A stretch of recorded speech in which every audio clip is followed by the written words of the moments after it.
Good evening. Ladies and gentlemen, my name is Bill Sturgeon. I'm the city manager of the city of St. Cloud, and I'm responsible for the operational duties of the city. That's the job of the city manager. And I'm not pleased to have to stand here tonight. We've made some mistakes, and I apologize for that. You don't deserve the water you've been having in your area. I'm sorry. Is that good? Thank you, Mr. Cooper. We have council members that are in the audience, but I just want to say I am responsible for the day-to-day operations of this city. I became interim city manager in 2017 and immediately began working on this issue. It's a nightmare for me, and again, I want to apologize. I also want to say some things that's really unfair. Our elected officials have been accused of many things over the last several months. They've been supportive. Everything I've asked for to try to fix this problem, they provided the appropriations to do that. They've held me accountable, and here we are. Tonight, I want to give you some facts. I want to talk about where we came from, where we're at, and where we're going. And I ask you to do two things for me. Be objective. Listen to Brian Wheeler. Mr. Brian Wheeler has got over 40 years of experience in the utilities industry. Former chief executive of Toho Water Authority. Mr. Cameron Crandall is an engineer in our water department. Please listen to them objectively. Hear what they've got to say. They've worked really hard trying to solve this problem, and I think we're at the end of the road. With that said, I'm going to turn it over to Mr. Wheeler. And the second thing I was going to say was, we're going to have a question and answer session. Please, let's be respectful of each other. I know there's people upset. I don't blame you. But please, let's be respectful. Let's listen, and let's work the problem. I'm going to turn it over to Mr. Brian Wheeler. Brian? Thank you. As the city manager said, I'm Brian Wheeler. I'm the interim utilities director here for the city of St. Cloud. I started here in July of this year. As he said, I was formerly the utility director for the Toho Water Authority for 15 years, but if you count the city of Kissimmee, I've been here 33 years doing this, and count 7 years back in West Virginia doing this also. So I've been in this business a long time. I'll tell you that I understand your frustration and your concerns. I've been at this 7 months, and I can say I've had a little frustration myself. Like I said, I understand the complexity and the difficulty of the problem. So we want to take some time today to go through the facts of the situation, where we've been, what we're doing, where we're going. I know somebody was going to say, and I'll start off topic off the bat. Somebody says, "Can you give me a date it's going to be over with?" I wish I could give you a date. I wish I could say it was tomorrow. I wish I could say it was a week from today. I wish I could say it was 30 days from today. But I can't do that because I don't think we've reached a point that we can say that. But I think we're going to be able to say we've made substantial progress, at least in the last 7 months I've been here. Today, I can tell you that the water that's coming out of the water plant is clear and contains no resin. We've got the polishers online and are working. And so at least the problem is not growing any worse because there's nothing being added to the problem, at least as far as that goes. And I think we're in the process of removing the resin, and we'll talk about some of that. So without further ado, let me begin the presentation. And I think the first thing people want to hear about, they want to know, because I've had this question over again, is about the resin. So I want to kind of give you a 30-second overview of what the treatment process is. I don't want to go into any big engineering detail, but I think you need to understand what goes on. The raw water that comes in from the aquifer, from the groundwater, is mixed with the MIEX resin and what's called a contactor. The resin is and the water mixed together in a contactor for the resin to do its process. Then it moves from the second step into a settler to allow the resin to settle out and then be recirculated and reused in the process. The particles of the resin, the water then leaves from the settler, goes to the polisher. That's to catch any particles that aren't settled out in the settler. When we get into it, that's where the problem occurred. The settler was supposed to be the final process to catch anything that didn't settle out in the settler. From that, gets chlorinated, then it goes into the ground storage tank. That's the basic essence of the treatment process. There's a little bit of other things involved with it, but you don't need to know that for what we're doing tonight. So the purpose of the resin is to remove dissolved organic carbon. I mean, years ago, I would say, thinking back about 20 years ago, you took the water out of the ground here in St. Cloud, aerated it, chlorinated it, put it out in the distribution system. And that's all that was required. Like I said, about 27 years ago, the federal government, people in the drinking water business became concerned about what's called disinfection byproducts. Carbon, if carbon's in the water, chlorine is added to the water for disinfection, chlorine reacts with the carbon, forms things called disinfection byproducts. I won't go into the formula, just need to know that there are things that, and even in very small quantities, if you consume water with certain levels of disinfection byproducts over a long period of time, and we're talking about many years, it can increase potential incidence of certain types of cancer. So they begin regulating how much disinfection byproducts could be in the water. So therefore, St. Cloud had to begin taking carbon out of the water. Carbon's in the water because as the water passes through the ground below us, it picks up anything that's been down there for millions of years, and so it picks up carbon as it goes along. And the MIEX resin removes the carbon, and it does it in similar to a process. Some of you probably have softeners. It does it in a very similar way. The softener is an ion exchange process. It grabs the carbon out of the water and drops an ion, chloride ion, into the water, and then goes back around. So the compound itself and is trimethyl ammonium chloride. Don't want to go into the formulation on that, but that's the compound that's added onto the resin bead that does the ion exchange process, and it's done that through what's called an iron oxide base. And the majority of what's in that is the iron oxide base, and the orange color that you see in the water is the iron itself. It's the iron oxide because that's what creates the orange color in the water. The chlorine ion is exchanged for the dissolved carbon ion, and then when the resin goes back, it gets regenerated again. If you have a softener, you regenerate your softener with a concentrated brine solution. Same thing happens with this stuff. We take a concentrated brine solution, put the chloride ion back onto the resin, take the carbon ion off, and flush it out to waste. So that's how that process works. And some facts: the MIEX resin is an inert material. It's certified for drinking water treatment by the Environmental Protection Agency and National Sanitation Foundation, which are the two agencies within the United States that certify things that go into the water treatment process. This process is also used in Europe, and it's also certified by the Drinking Water Inspectorate of the United Kingdom. Right now, there are approximately 70 plants in the world that use MIEX resin in North America, Australia, and the United Kingdom. It's been in use for 19 years, as far as it goes. So the removal of the organic carbon, as I said, prevents the formation of disinfection byproducts and reacts to remove those. And like we already talked about the regulation of the EPA. And the federal drinking water regulations establish the level at which your disinfection byproducts are regulated is what's called a rolling annual average. As I told you, this is not what's called an acute pollutant. It's a chronic, means exposure over a long period of time. So they set a level based on your annual average of what's in the water is how they regulate that. And so the results as of the last testing we did, I mean, you probably can't see that real well from the back, but there's four sampling places we're required to take it from. The annual average right now is in all areas is below the 80 level, and that's for what's called trihalomethanes. That's one of the disinfection byproducts. The other one's called haloacetic acids, and the level for that's 60, and throughout the four sampling areas, they're below the 60 on the annual average. So on that part of it, the resin is still doing its job and still removing the organic carbon. So we're starting to a quick timeline of where we are and where we are today. So 2008 was when the water plant went online. 2013, there was some documented repairs to the polishers that occurred at that particular time. In the spring of 2016, additional repairs were performed on the polishers, and that's when we started getting the initial complaints for the colored water was in 2016.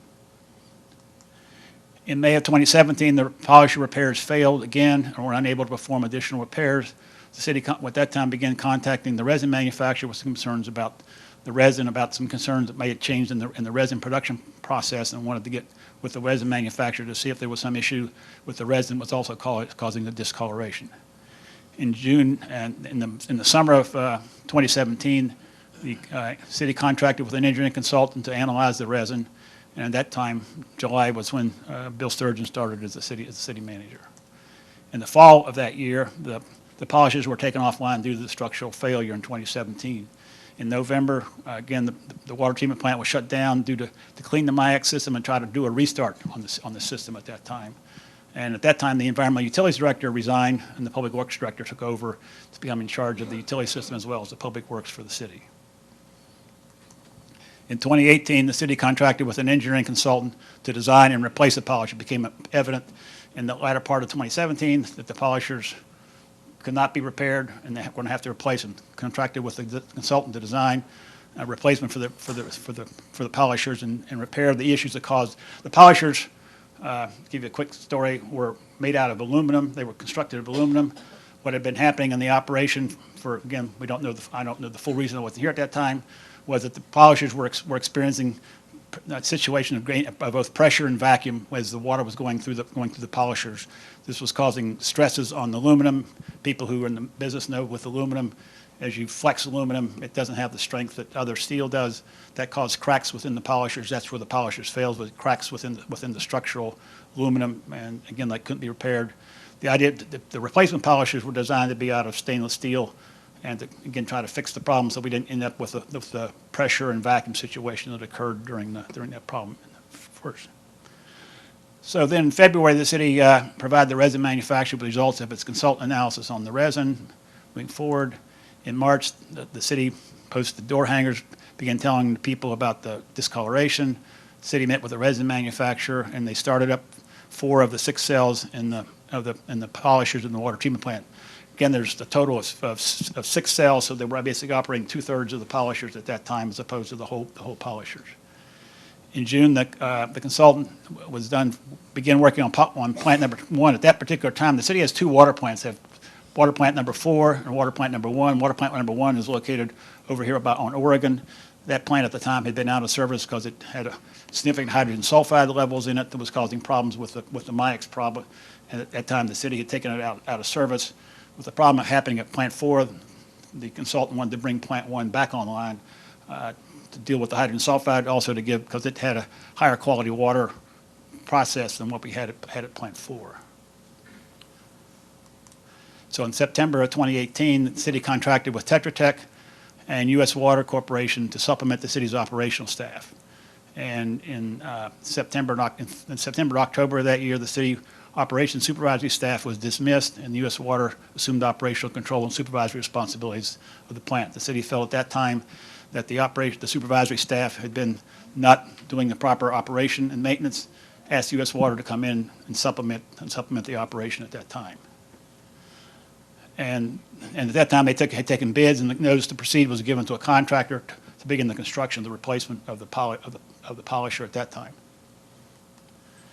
In January and March, the U.S. Water implemented operational changes to the plant and significantly reduced the loss of the MIEX resin. What they did, because the polishers weren't online and weren't working, they basically reduced the amount of MIEX resin in the process. So if you have a small amount of MIEX resin being used, less MIEX resin gets lost. So they were able to reduce that amount of resin being used in the process, lowered the amount of resin that was being lost into the system at that time, and at that time got things under control.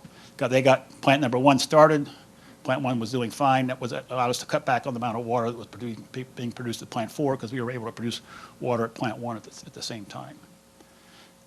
In May of that year, U.S. Water began a comprehensive flushing program at the system in May of 2019 to help try to remove some of the accumulated resin in the distribution system. In June of 2019, the public service director resigned, and the city contracted with me to come in and fill in as the interim director at that time. And I began, as I said, in the middle of July of 2019. In July also, the city hired a new water treatment superintendent that took over approximately the beginning of July, where I came in the middle of July. In August of that year, the water treatment superintendent took over full responsibility, and we began phasing out the U.S. water assistants. Now that myself was on duty, and we had a new water superintendent. We also then began a new unidirectional flushing program in the city to, again, try to remove the resin from the system. Unidirectional flushing is an engineered design system where you close off valves, try to create a velocity within the water pipes to flush out the resin. When you just open a regular hydrant and flush, you sometimes don't create the velocity in the system to suspend the material and get it out. So working with our consultant, they told us which valves to shut on various lines to open up and create a velocity to flush out more of the system. And we focused the unidirectional flushing on the areas where we were getting the highest number of complaints, which is primarily the area between Old Canoe Creek Road and Canoe Creek Road, from Neptune Road intersection south down to about just below Sweetwater. So we were focusing primarily in those areas with the unidirectional flushing, because that was the areas we were seeing the highest level of complaints that we were getting. In August, November, I think back on that time also I don't see that there, but I think at that time we had the polishers were getting installed. In November, the polishers were installed, and we began testing and adjusting the valves with the polishers to try to get ready to bring them back on the line. In October, we finished the first cycle of unidirectional flushing, and at that time, we became aware of a process to clean the lines known as ice pigging, and we'll get into more detail about ice pigging a little bit later. So, and I want to give a credit to one of our council members back there, because I had gotten some information. I'm a member of the American Water Works Association. I got some information in October on a webinar they were going to be doing an ice pigging, and I signed up for it that same day.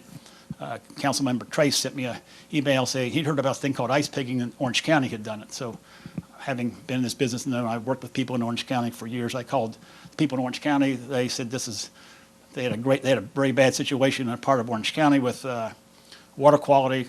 They had done ice pigging, and it helped clear up their situation.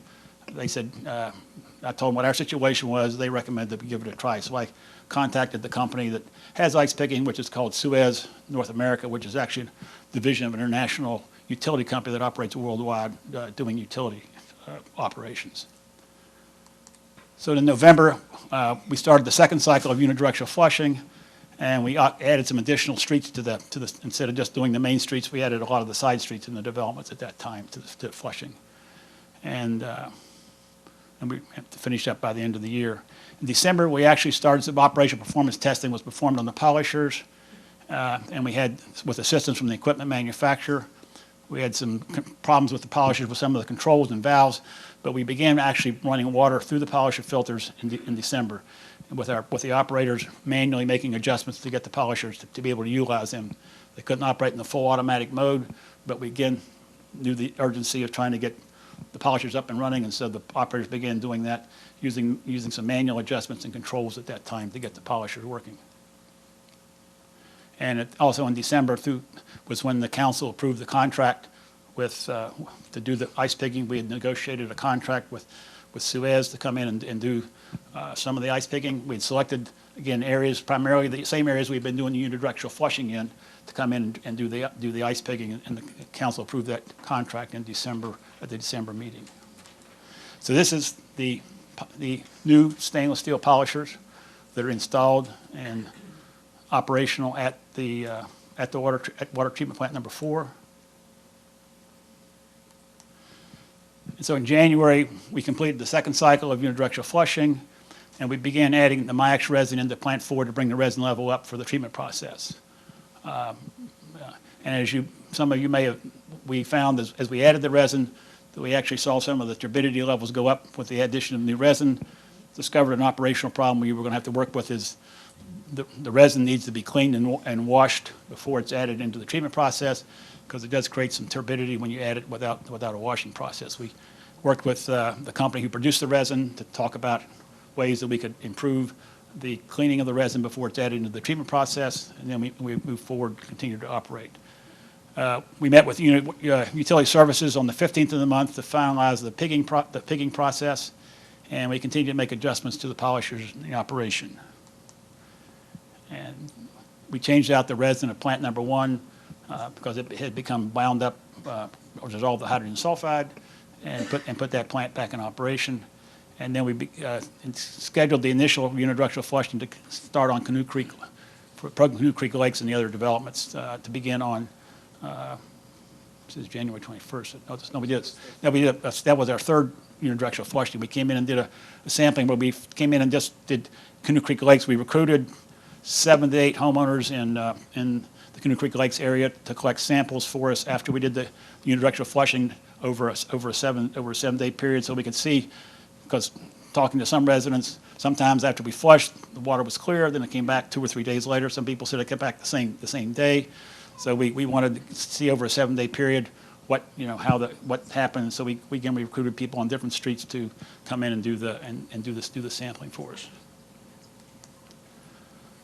And so in January we had the MIEX representative, come and meet with us on the operation of the plant to look at how we were operating the plant, see if there's additional pointers they could give to us to improve the operation of the plant. They gave us some recommendations on adding resin to the plant and some controls on the backwashing. Didn't find any major issues with our overall operation of the plant, and then they will continue to work with us going forward. So actually, in February, beginning this year, this month, to start the ice pigging, we cleaned out the ground storage tanks. As I said, the water leaves the treatment plant, goes into the ground storage tanks. We figured, and correctly so, that because of the loss of resin, there was resin in the ground storage tanks, and if we didn't clean out the ground storage tanks and begin doing the ice pigging, we would just be adding more resin back into the system, ground storage tanks. So we cleaned the ground storage tanks out. There was about 6 to 8 inches of sediment in the bottom of the ground storage tanks that we cleaned out and finished cleaning that out actually just at the end of last week before we started the ice pigging. Ice pigging began on yesterday, on Monday, February 10th, and it's scheduled to proceed for the next 33 days through to March 23rd. Finished water turbidity, again, in February, it's been right around the one. We had 1 day in February 2nd, which was a 2. The goal we're shooting for is something under 1, so we're right at it, right at a 1. So the water leaving the plant is, as I said, is at the level at what it needs to be. It's clear, and giving you a perspective of what NTU means versus other NTU. The one on the left is 0.05, but that's less than 1 NTU. You can see it. Even the 20 NTU water, when you look at it, it looks almost clear. I know some of you have had some 100 NTU water in your system, but I just wanted to understand, because when I say turbidity units NTU, give you some perspective of what an NTU is and what that means. So the unidirectional flushing, as we said, is an engineered system method of flushing the water lines. It involves shutting down valves and isolating portions of the system to create a velocity that will suspend the material and get it out. And as we would say, before ice pigging, unidirectional flushing was what they call a best practice in terms of trying to flush and clean out a system. If you create enough velocity, the belief is you create enough velocity in the system, you suspend everything in the pipe, and you'll be able to flush it out. Obviously, with what we've been doing unidirectional flushing, and those of you who've seen the unidirectional flushing, we've gotten a lot of stuff out of the system, but we obviously haven't gotten it all out of the system at this stage in the game. So the ice pigging is an advanced pipe cleaning technology that is used in drinking water mains. It's more effective in removing sediment than water flushing, and uses less water and doesn't require you to excavate the pipe. The way the system works, you have a chiller truck that creates a slurry of ice overnight. The slurry of ice is pumped into a shutdown water main. The slurry is then pushed along the water main and picks up sediment and debris. The ice and sediment and debris is removed from the system and a fire header at the other end. And the water main's out of service for approximately 2 hours while that occurs. So cue the video in the back. So this will give you show you how the ice pigging actually.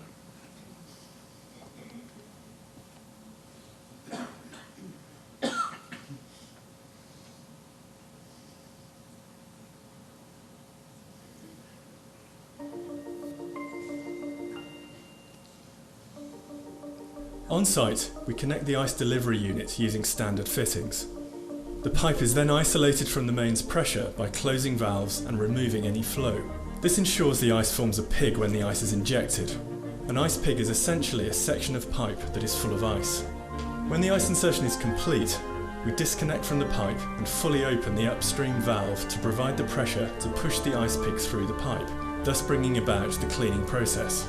Slush ice has properties of both a solid and a liquid, which gives it unique capabilities for removing sediment, biofilm, or other loose material that may have accumulated in the pipe. It can move around objects and changes in diameter and bends that you may see in a typical pipe network. We capture the ice in a waste tanker, and after a short period of flushing, we reinstate the network.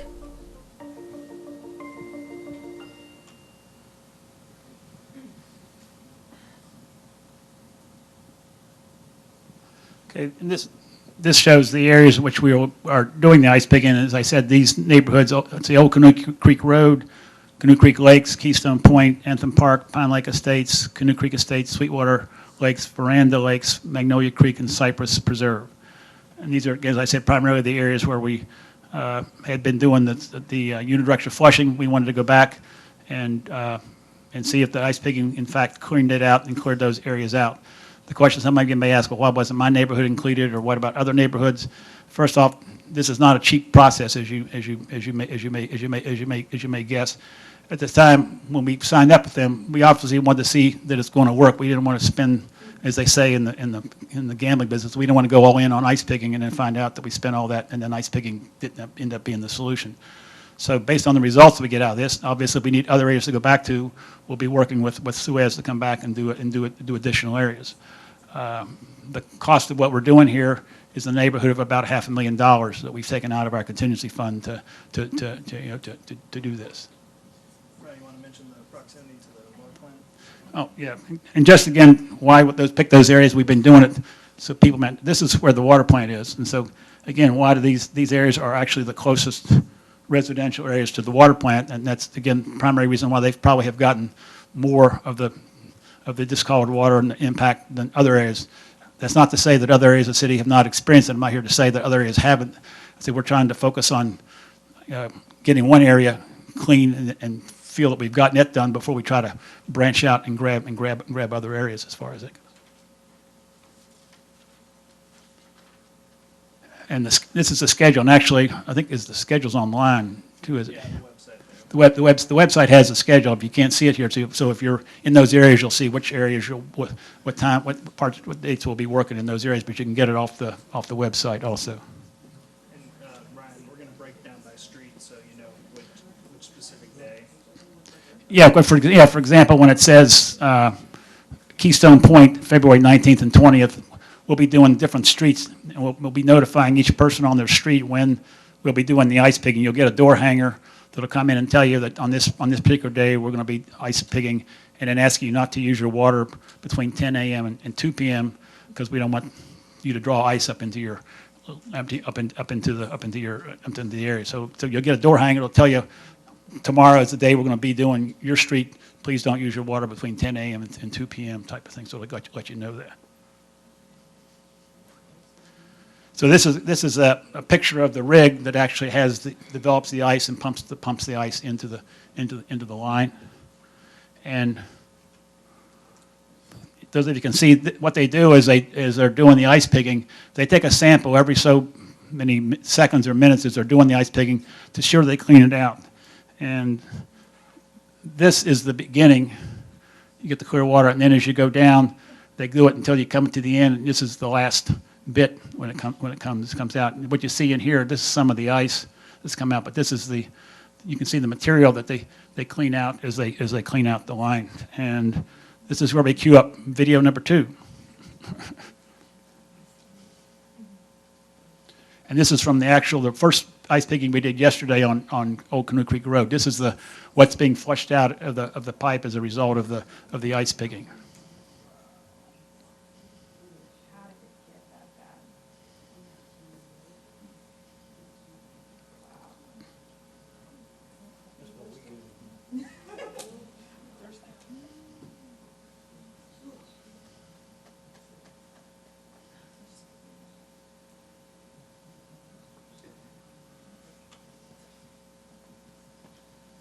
You talk about since we're shutting off the valves, we're limiting the color. Is that in there? Getting it out. Right.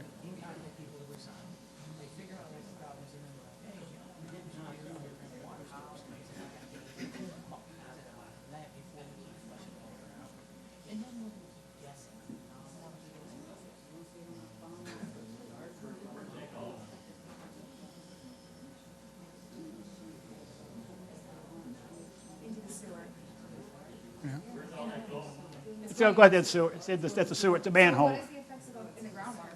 So that's going to it's in the sanitary sewer.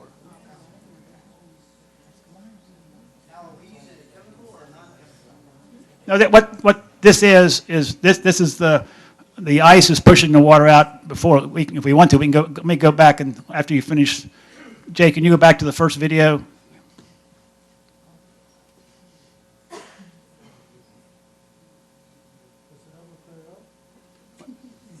Well, no, yeah.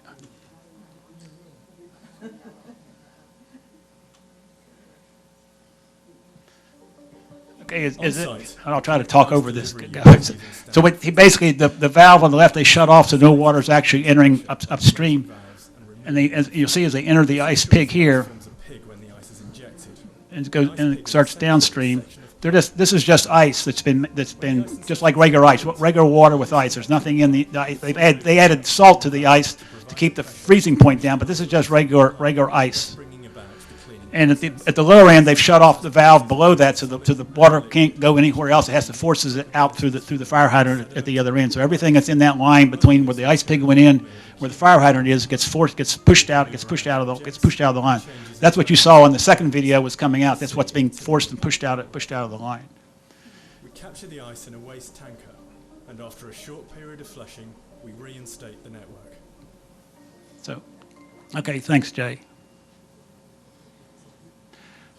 So if you're a YouTube person, if you want to go on YouTube sometime and go ice pigging, they have some demonstrations of clear pipe on there that shows you actually have clear pipe and you actually see in the clear pipe what goes on as you do it. But again, if you think of ice pigging, think of the glacier back when we had the ice age. The glaciers came, and if you say what they basically scraped whatever was in front of them out of the way. It's the same picture here with the ice pig. Anything that's inside that pipe, that's coating that pipe or stuck to that pipe, it pushes it out ahead of itself as it goes out.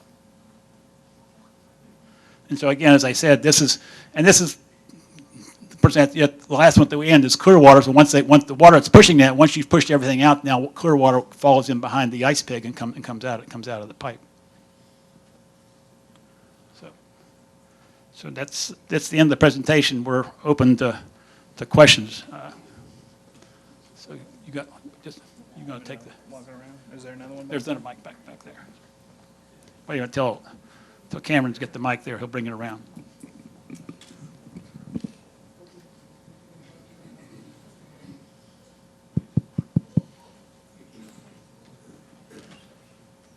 Questions? Just right. Since this started since 2016, when did they start then? Why take 4 years to do this? Well, that's what I tried to lay out in the timeline was that there was a period of trying to figure out what the problem was, and then as I said, once they realized that the polishers had failed and they were not going to be able to repair, you had a process where it was going to take to design and build new polishers. That took a year and a half. So for a year and a half, there wasn't a polisher there to be able to take out the resin at that particular time. Was there any other cities that been having this type of problem? Not that I'm aware. And there could be. I'm just not aware.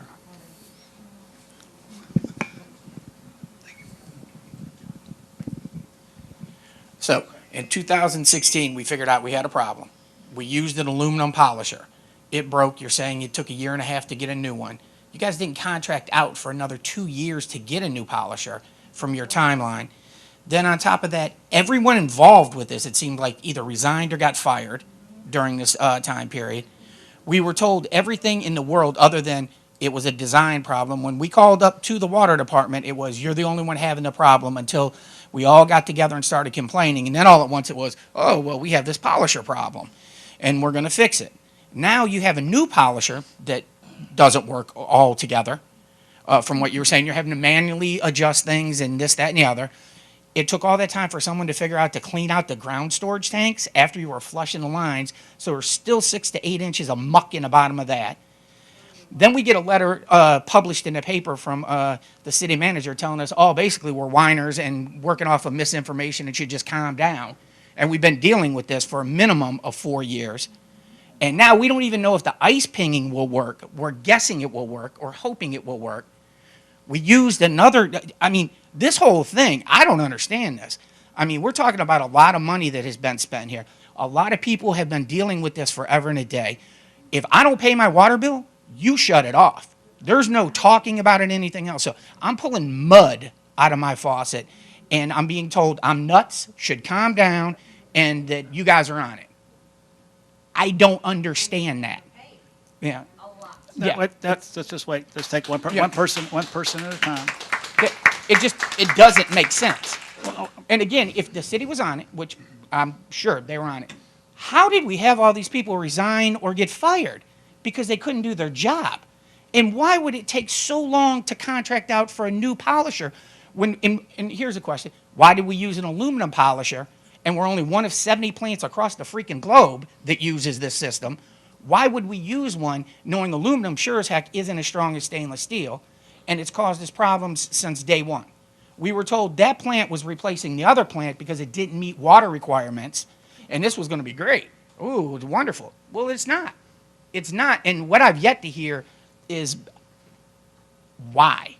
Why it took this long for it to be acknowledged, and how in God's name city officials could have the audacity to just be like, calm down. I don't get it. I don't get it. I don't know where you live, but where I live, I can't put my kids in a tub. We have to filter all of our water, and I still get that bill, but that bill comes every month on time.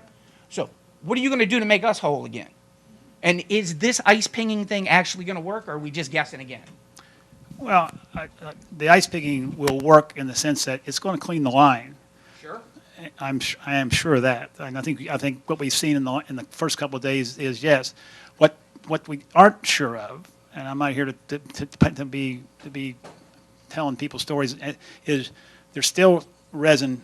What we're going to clean here, as I said, this is not it's not 100% of where it's affected by the resin.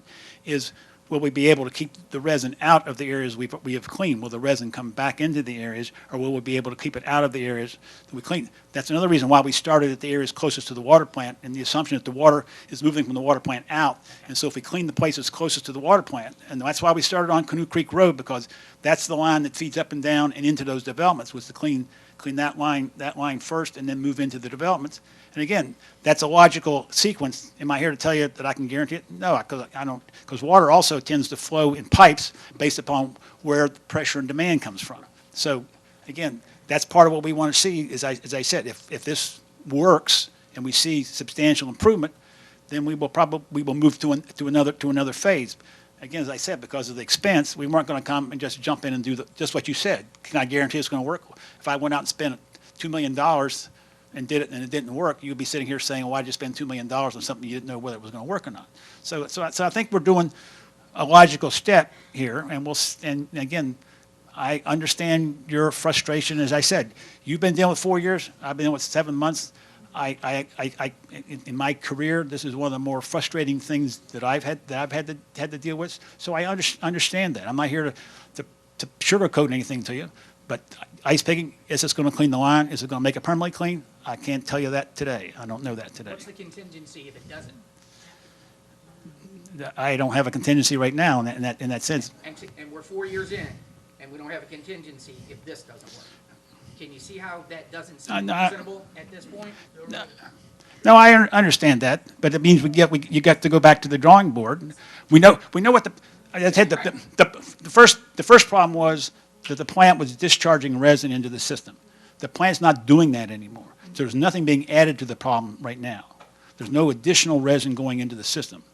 The plant is working now. Yes, it's taking the operators to do some manual work when the plant was designed to be automatic, but that's also why operators are trained to do things manually, because automatic things fail and you have to be able to operate them. The plant is working, it's putting out clean water, so nothing's being added to the system. So every time we take out chunks of resin, we're making the problem less. It may not be going away, but there's less resin in the system than it was yesterday. And tomorrow there'll be less resin in the system than there was the day before that. Is it going to make perfectly clear? I can't tell you that today. I would just like to add a little more. And one of the advantages of the ice picking is what we saw in the unidirectional flushing is we're flushing the pipes high rates, and sometimes that moved the resin and the color and sediment around the city. So we would see, if we flushed over here, we would see over here, we'd get some color complaints. One of the advantages of the ice picking is we're completely shutting down the water main. Yesterday and today we did 3,000 feet of water main a day. And so we're completely removing everything, and it's going into the sanitary sewer system, so we're not going to be seeing it move around like we had before, which is an advantage. And then just one more thing on the timeline for the 4 years for the polisher. So water treatment plant 4, it's a custom facility. There's nothing else like it. It was one of the first of its kind. And so I can't speak to the original design of the aluminum polisher. doesn't make a whole lot of sense in hindsight. But that's why we decided we wanted to take our time. We contracted an engineer out of Tampa. They came and we spent a lot of time designing and engineering a better solution than what we had, and that was the stainless steel. And it just takes a long time to get these, 24-foot tall, 11-foot wide polisher tanks designed, built, brought here, and fabricated. So it's a large process. Is it safe right now to drink this water or not? I mean, even though I got a filter and I got a water softener and everything, how safe is it to drink? The water is safe to drink. Is the water aesthetically, is it pleasing to drink? The answer is no. Would I drink water with sediment in it, even though it was safe? No, I'm not, am I going to drink water that looks like orange Kool-Aid, even though you're telling me it's safe? No, I'm not going to drink. I'm going to tell you to flush out the lines until you get clear water. I'm not here to tell you to drink water that doesn't look good. Again, I'm not, but the water from the standpoint of everything we've tested, that you're required to test for drinking water, is not, there's nothing there that's going to harm you, but does it look like you want to drink it? I admit, no, I admit that. My water comes out clear, but I just want to know. Right. Drinkable, Right, safe, yeah, safe to right, drink. right. There's more questions. I'll get one, okay. Okay, so just a few questions. Number one, if the water is not clear, we have to flush it, okay? That means that our water bill is going to go up the more we flush. Our toilets are pitted, okay? Clothes get ruined because they're all spotted. So I believe you guys are working in good faith, of course. I have to believe it. So in good faith, are you guys going to give us credit on our water bill? Because we have to buy, first of all, have to buy drinking water, Zephyr Hills or whatever, at $3.99, $4.99 a case. And how many cases are we using depending on our family? Just my husband and me, we're paying $80 a month on water that we're not drinking. So I guess my question is, I understand it's what, $500,000 or whatever it is. How about helping us by giving us credit on our bill? Why can't it happen? What about our replaced water heaters, our filters for our refrigerator? Why can't it happen? Why can't we get some type of good faith credit for our bill? Something, anything. If you give us something for how much money we're spending, we can understand how much money you're spending, but it's our budget too. Okay, so do you have any answers now to tell us? No, What we could do? No, I don't have an answer. 'Cause Will there be an answer, though? We can certainly discuss an answer. As far as the people who feel like they've had property damage, Yes. we have claim forms, and Mr. Etter with Risk Management, who handles those. The city has insurance. They will deal with those. I would invite you to take a claim form and submit your claim. The other thing also, if you have any ideas how we can clean our toilets and any, no, really, seriously, what we can use to clean our toilets so the stain can come out, because, I've tried everything. I don't know, and it looks nasty. This gets better, the replacement of all your. Yeah, but I'm saying if you guys know of any type of vinegar and baking soda, Right. No, anything at all, and really, No, I understand what you're it saying. would be very helpful. Okay. Thank you.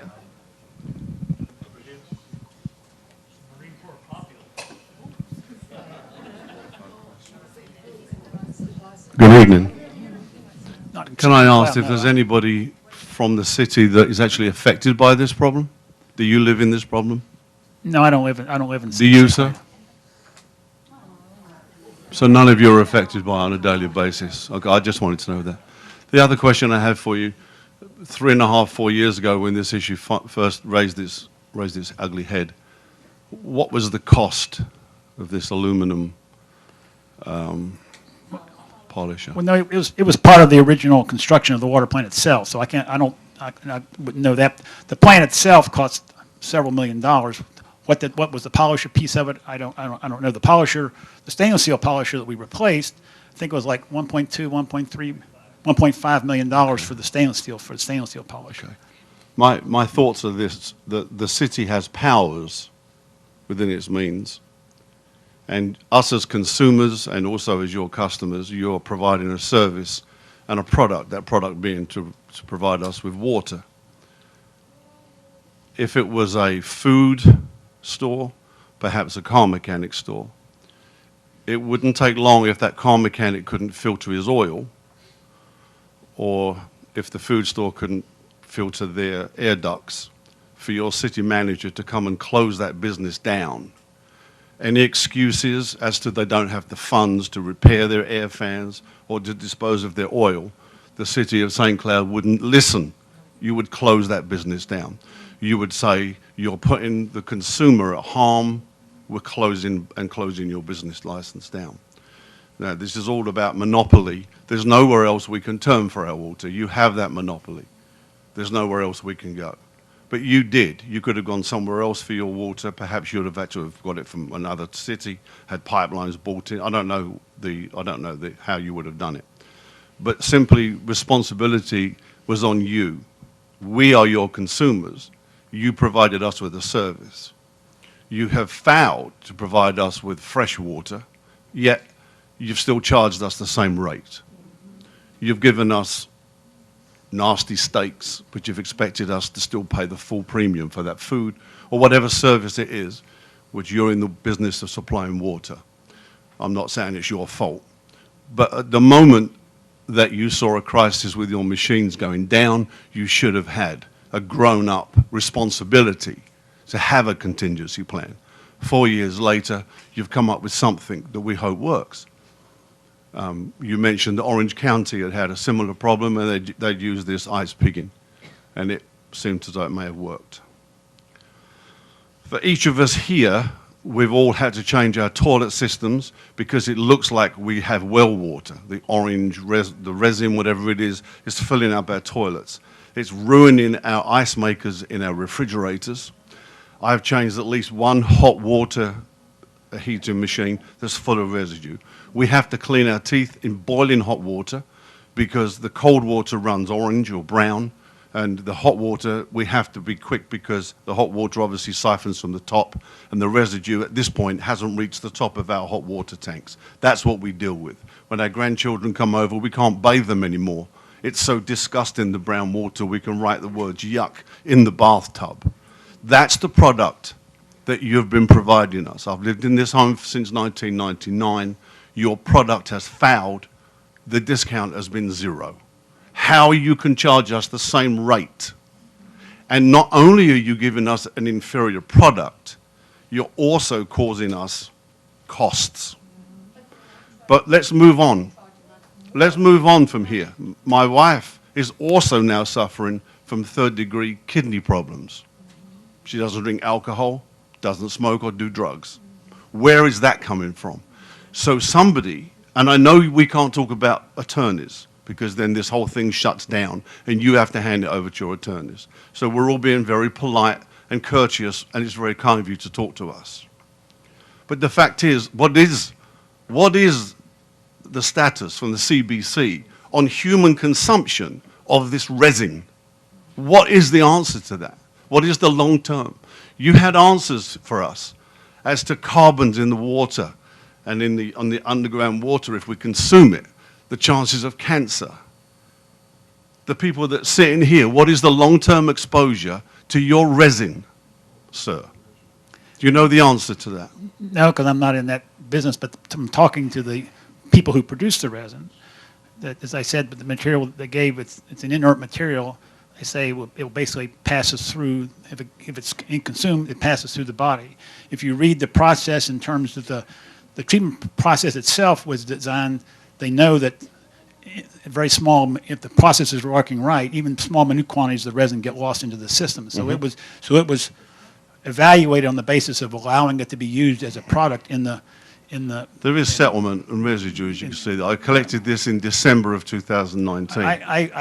You've seen it. I know you've seen it, but the fact is that regardless, if we boil the kettle, if we clean our teeth, if we take ice in our lemonade, some of that is getting into our bodies.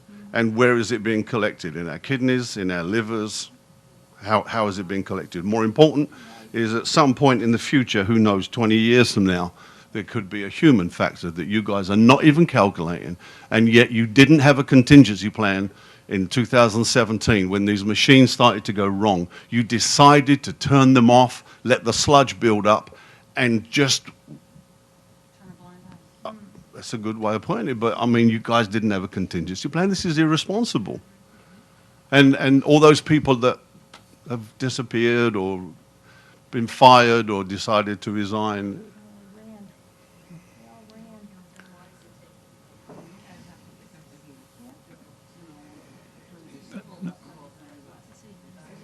I understand. I understand. I think my question still has to be answered. What is the cost of one of these machines? And why didn't you just simply, you have the funds. I mean, I'm not being funny with the money that was made 10, 15 years ago when you annexed Stevens Plantation and the fortunes that was made selling those plots of land to the builders. Either it was siphoned off or it was put into a bank account, in which case you had all kinds of money. And at the same time, you had the cash flow coming from us, the consumers, that you must have had a plan to say, well, from now and again, let me tell you something. The guy that owns a fish and chip shop and the guy that owns a little mechanic shop, he has a little tiny nest egg because one day he knows his filtration system could go wrong. And you're going to come along and say, oh, that's not working properly. We're going to close you down. But you hold all the aces.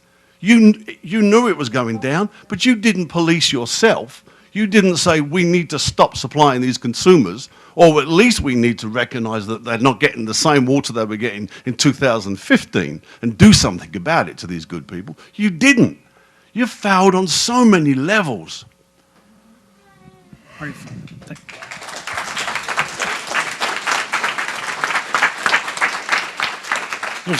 guy right there with the hat right there.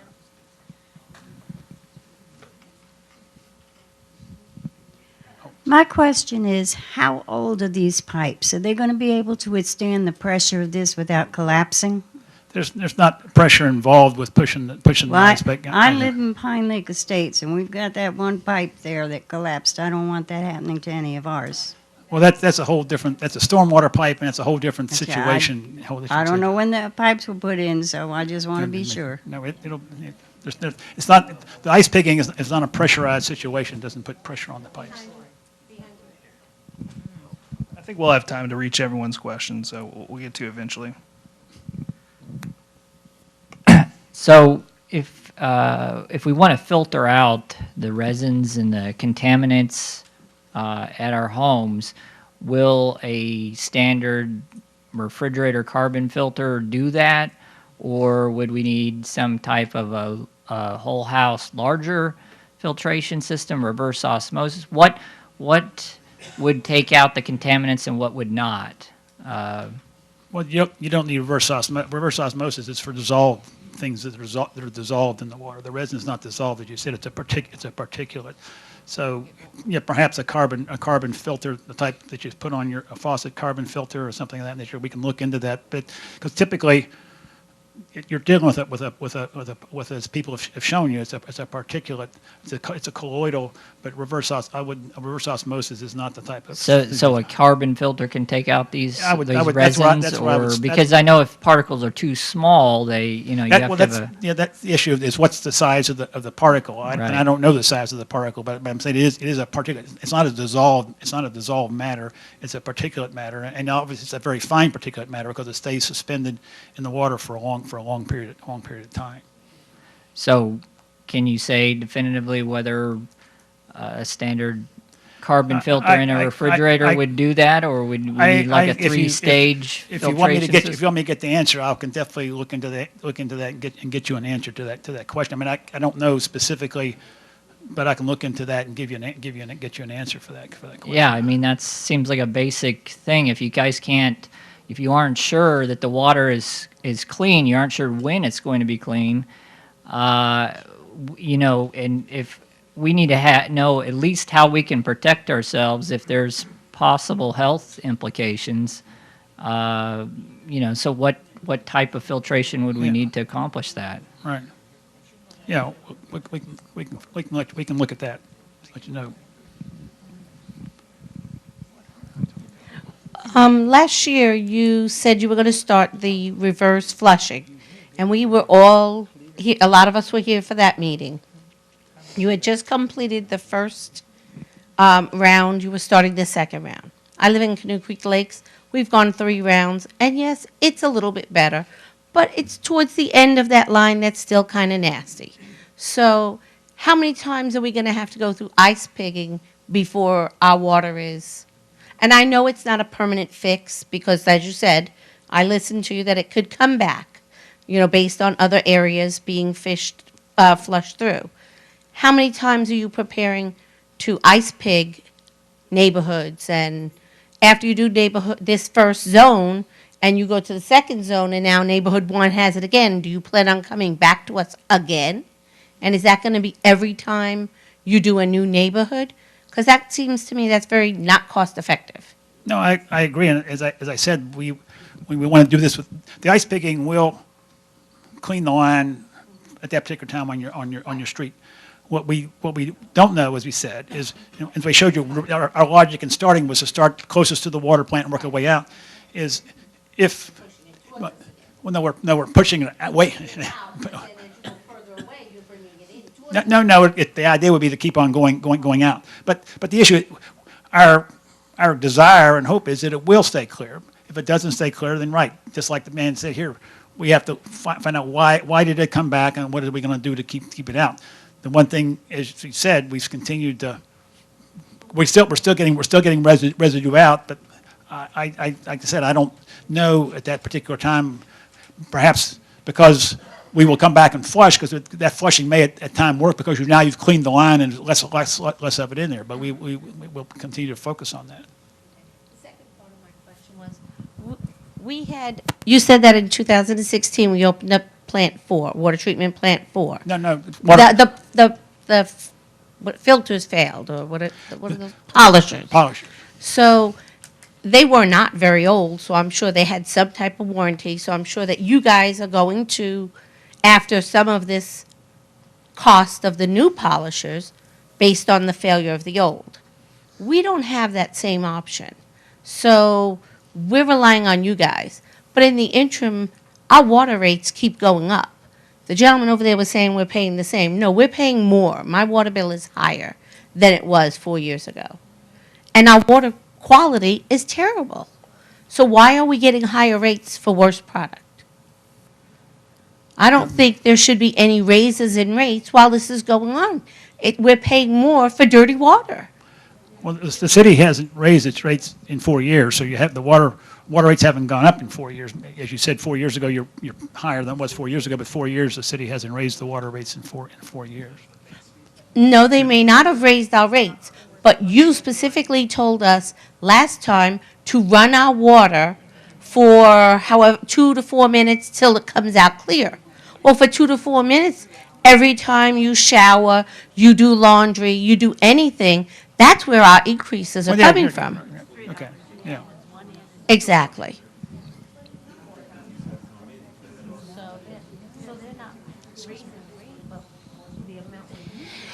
We recently moved into this area, so I think I can speak honestly that I've seen a difference in things like my skin, my hair, all of that, and it's been a year, so that's a fact. And it obviously goes to the water. So you've talked a lot about the engineering and all of that.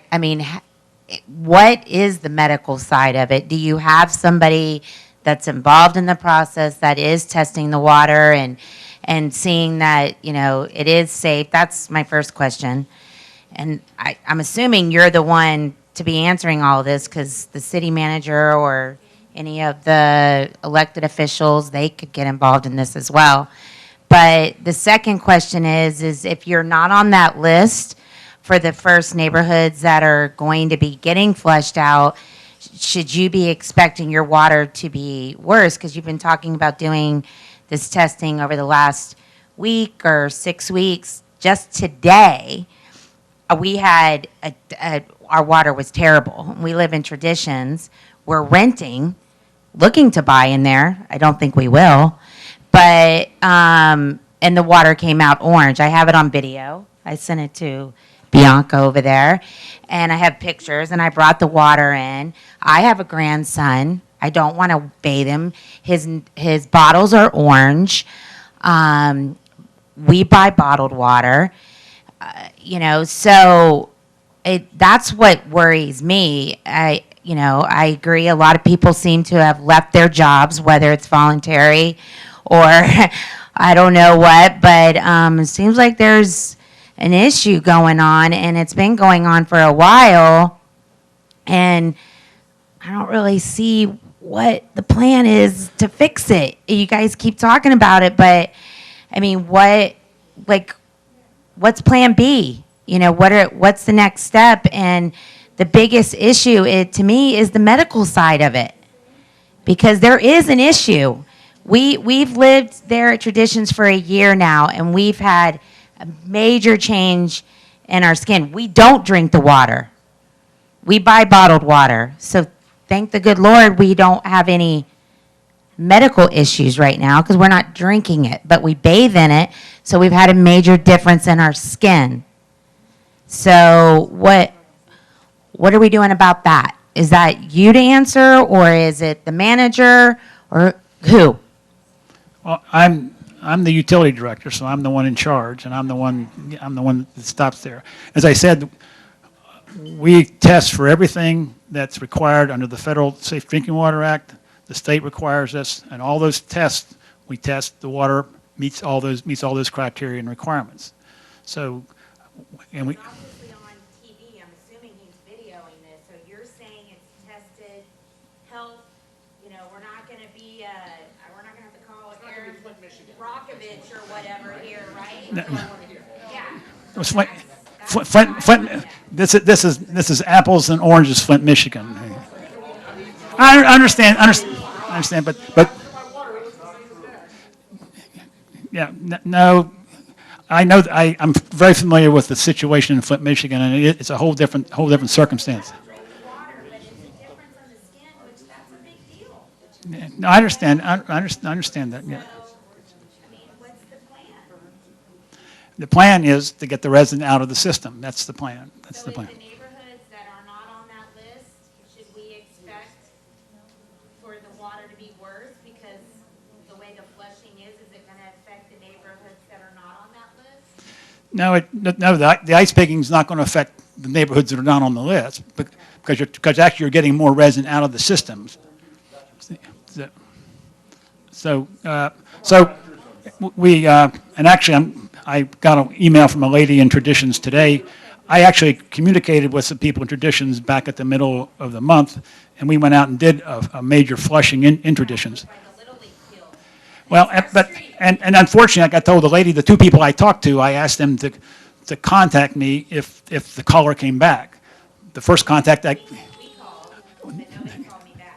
well, the two people I talked to were the people talked to me directly, and they had my phone number, but nobody ever called me back. So that was my first. So we will be back to Traditions and on that situation. So.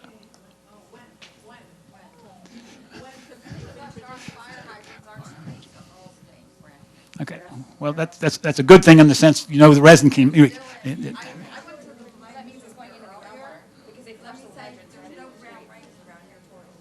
The what? I went to the ladies' room earlier. There are no brown rings in your toilet. But there are brown rings on all of our toilets. Yeah. And it doesn't come off. Yeah. No, I What are you cleaning them with? yeah, we're on the same water. It's all the same water. And actually, the water plant. I've been to the water plant. There's a ring in the toilet at the water plant. So. Yes. Hi, Mr. Sturgeon. I believe at the beginning of this meeting, you said the buck stops with you. I happened to have, 2 weeks ago, I believe, read an article in the Gazette. I think it was an op-ed or a viewpoint about St. Cloud and accountability. I believe you also stated that you really didn't want to be here this evening. But we have a overflowing room here of people that are paying monthly for their water. I believe you have seen numerous videos of problems. Toilets, that it's not just a case of cleaning a toilet. It is a case of like a cement material where the water meets the bowl. You take cleaners, it doesn't come off. You take a single edge razor blade, you scratch the porcelain. So you've got it for good, okay? The bottom of the toilet tanks, there is red resin in the bottom. A week ago, I had Mr. Wheeler at my house. I actually took an LED flashlight when we looked at the back of my toilet tank. And I was shocked because floating throughout the tank freely is debris. It's not just settling to the bottom. Another concern is it appears that this may have been a long-term problem that's been generated. Anybody I've talked to, or I've probably spent 30 hours at City Hall. Back in June, I was told everything was fixed and the polishers were online. I took the word for it because they looked at your website, and that's what was on the website. My water, probably since December, has gotten worse than it ever has been. I have brand new laundry that is stained. It doesn't come out. I've got a grinding washing machine. I've got a stained tub. One thing I'd like an answer to is any of the water department people that I have dealt with, it appears that they've been with St. Cloud for anywhere from 4 to 8 months, and that there was a house cleaning here. I can only presume that we had a situation here where people weren't doing the right thing.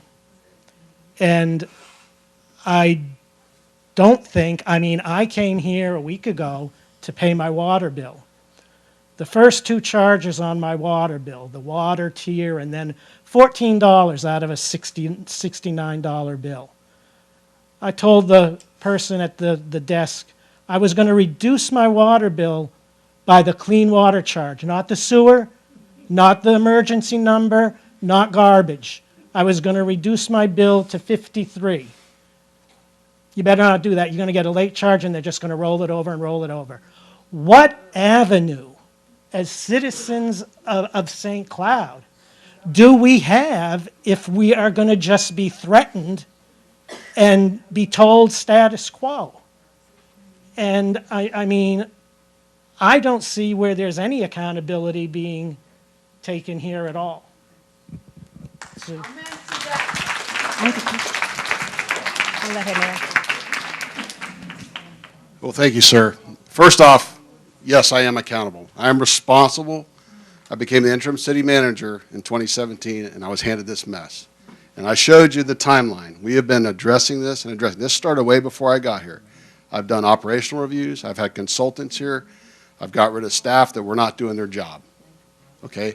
I want to echo what Mr. Wheeler said. We have stopped the resin from leaving the plant. And now we're in the mode of correcting and getting rid of that resin. So what I'm going to do is I'm going to talk to the city council in a public meeting. I can't do it tonight. In a regularly called meeting, and we will see what we can do to make this right from a financial perspective. That helps. That helps, okay? I get that, okay? So, I'm taking. so you're saying that the water coming from the plant at this point is clear? That's what my the utilities- problem is in the pipes now? That's correct. That's what Mr. Wheeler, who's an engineer, Cameron Crandall, who's an engineer, the people that designed the system. We've talked to Ixom, who designed the resin. Yes, we believe that we've stopped the resin from leaving the plant. Now it's time to clean out those pipes where that resin residue has been for many, many years. We're Okay, not- on the chart that we had up there, I saw the neighborhoods on the chart. Okay, along Nolte. I saw Veranda Lakes. I saw Magnolia Green, okay? We're in Village Green. I hand-delivered a list. There's 38 residences. Yes, sir. They are I townhomes. have your petition, yes, sir. Okay. 33 people signed that.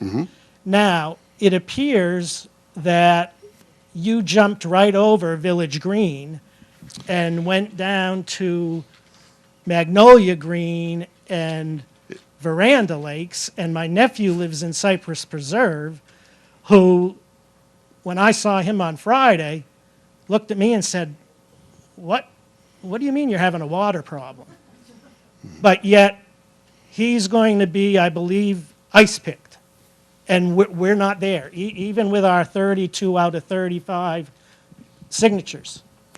So we base the chart and the map based on the number of complaints. Now that we have yours, we can look at it. Remember that the ice pigging is They're testing it. a new technology, but we know worked in Europe. We're going to do that, but we will definitely get somebody out to work that. We're still going to be doing unidirectional flushing, correct? Okay. Tom, one of the frustrating things that's been about this problem is, and I'll tell you this, is in every one of these developments, and particularly in Canoe Creek Lakes, because that's the one where we spent the most time, there are people there that I know who've told me that they've never experienced discolored water, and there's other people who tell me they get it all the time. And there's some people that live on the same street. They get discolored water all the time, and their neighbor doesn't get it. So the fact that your nephew doesn't get it doesn't surprise me, because I've heard the same thing. And if I knew the answer to that question of why can 3 houses beside each other get colored water and the next 2 houses down not get it, and they're on the same water line, that would certainly help me how to solve the problem. But I don't. That's one of the frustrating things about this. You would think that if 3 people are getting it on a street, everybody's getting it on the street. But the reality is that's not what happens. I can only surmise that it has something to do with how the water lines are laid, that perhaps one's got a dip in it, and where you're at, the dip is where the water with the sediment can accumulate, and somebody's in a higher area. So I don't know the answer to that question. By the time of day, well, maybe the amount of people You're right. It could be a number of factors, but still, it's perplexing that these people, and so that's why I say that's the other frustrating thing about it is I don't know the answer to that question. So the fact that your nephew's getting it, I'm not surprised. Like I said, I know in Canoe Creek Lakes, because that's where we've done a lot of work, that there's people there who've told me, I don't know why you're doing this, because I've never had a problem. And so I don't know the answer to that question. Well, in 2 weeks, I think it was about 2 weeks 2 weeks ago, you were out there, and where they opened up the fire hydrant. Our sidewalks were pressure washed mid-December. They had been opening the fire hydrants semi-regular basis. Again, I have video. The sidewalk where the water is hitting is the color of that brown there now. I mean, I have seen it consistently since December get worse, not get, there has been no let up on the degradation of the water. It is actually getting worse. And I mean, all as you need to do is take a ride over and look at the fire hydrants, 2 of them in our development. The sidewalks are brown. And if you look at the sidewalks around, they're the color of a concrete sidewalk. But where the water's hitting it, it's brown. So there is stuff in that water. It's coming into our homes. It's coming out of every faucet. And I mean, we need some help here. We need some cooperation. We need to be kept in the loop. We need to be communicated to. The first time I saw any type of media on this was December 14th in the Osceola Gazette, that 2 women had their names mentioned, and it was about a page article altogether. That was the first time I ever saw it covered. And then 2 weeks ago, I saw Mr. Sturgeon's viewpoint on accountability. So, I mean, why aren't we being communicated to, even if it's a bleep on our bills? And I mean, how much longer are you going to keep us accountable for these water bills that we're getting? I mean, you've all said that you don't live here. Do you know what it costs to run faucets, a bathtub for 4 minutes? To try to take a bath in clean water? And I know you know what I'm talking about because the day we turned it on, it came out chocolate. So I don't get it. I don't get it. I'm not hearing.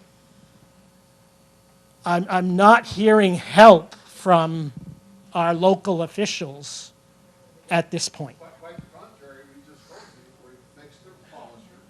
We're cleaning I'm aware of the polishers being fixed. I've been hearing that. right financially. I'm gonna see if I can get somebody to look into the medical aspects of the resin, it's third party to test it. But what's taken 4 years? Sir, we've been working on it. We can show you the timeline. It's been proactively, it's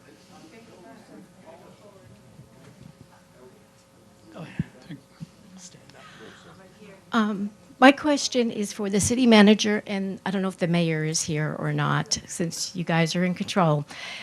If we're optimistic and the ice pigging is successful in that designated area, does the city commit to all its residents to use that same process throughout the city where there are issues? Or is it going to be, let's wait to see if we can get the money?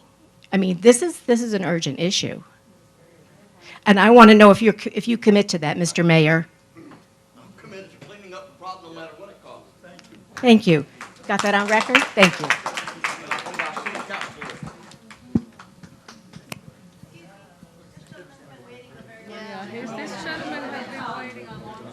Trying to get to everyone. I think we'll have time.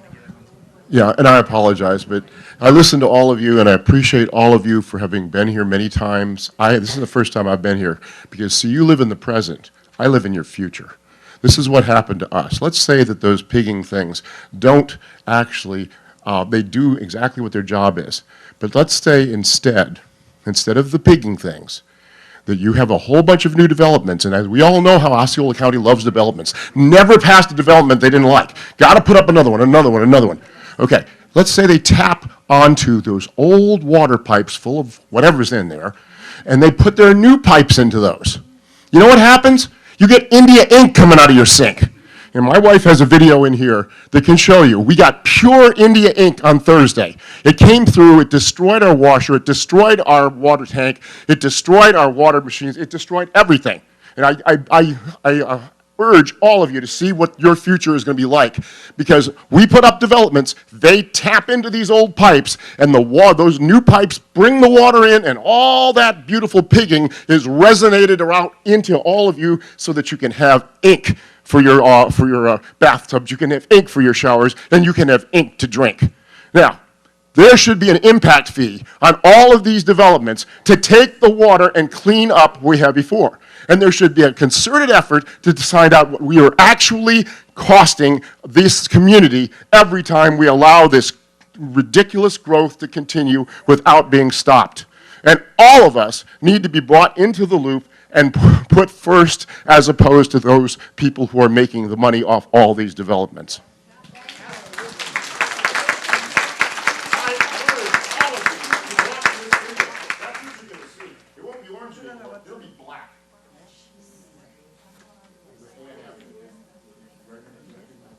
Yeah, no, I know. Yeah, we're flushed 4 times. I think it's from that issue.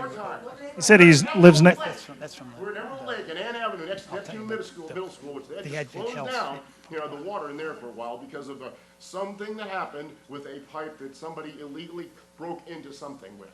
And since that time, we've been flushed out. We're flushed out Thursday, we're flushed out Friday, we're flushed out Saturday, we're flushed out Monday, we're flushed out Tuesday, and it's still back. And if they get someone that runs the heavy equipment and doesn't specifically know what he's doing, it's like samples. I know that. The city has construction inspectors that monitor every connection that we make. Great job. I sure missed this one.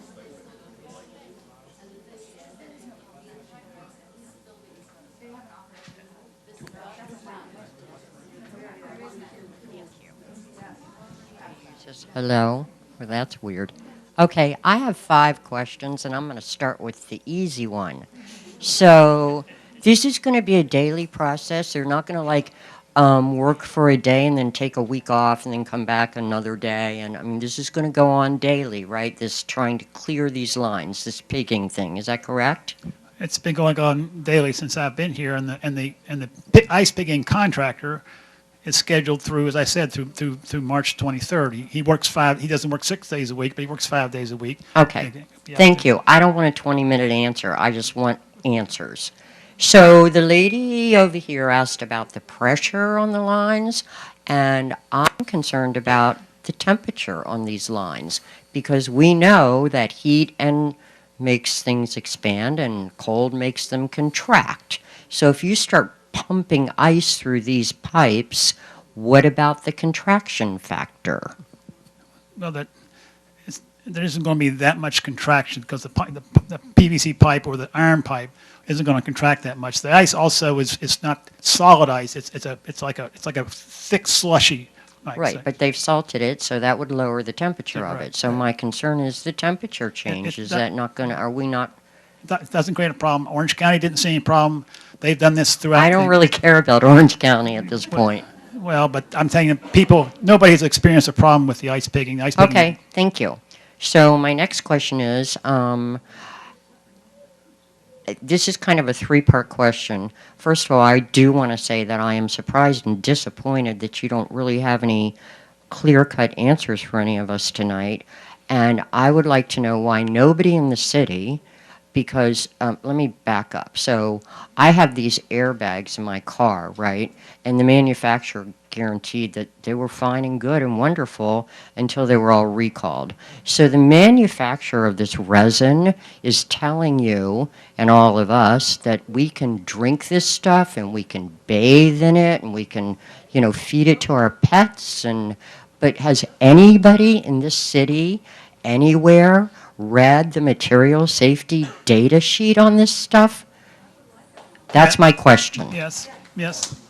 That's one of my questions. Yeah, I've read the MSD sheet. Well, I think that you need to send that to every resident in the city so that we feel confident that the material safety data sheet says that it is okay to drink it and bathe in it and everything else that we do.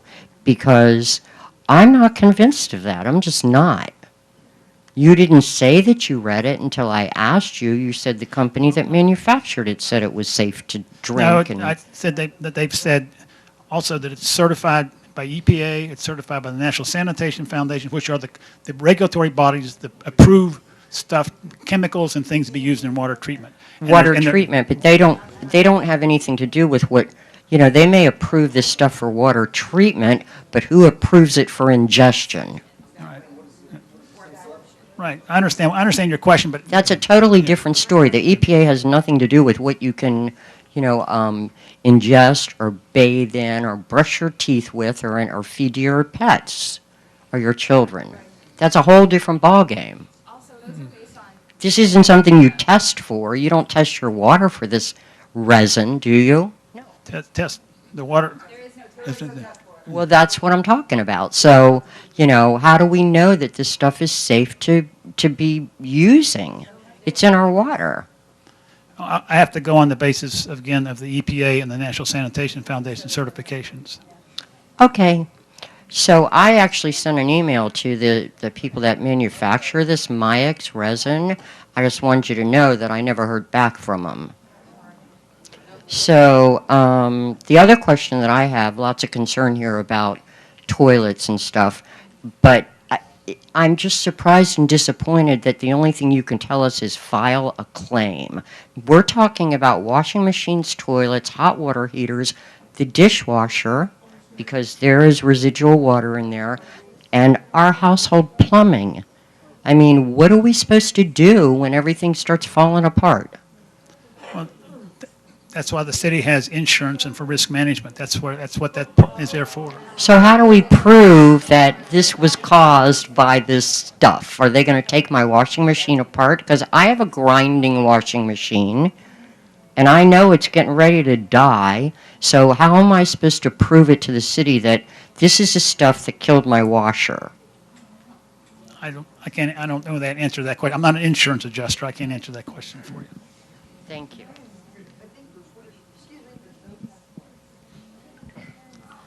I know that you're saying that you're testing the water coming out of the plant, but how many times have you tested the water at our faucets?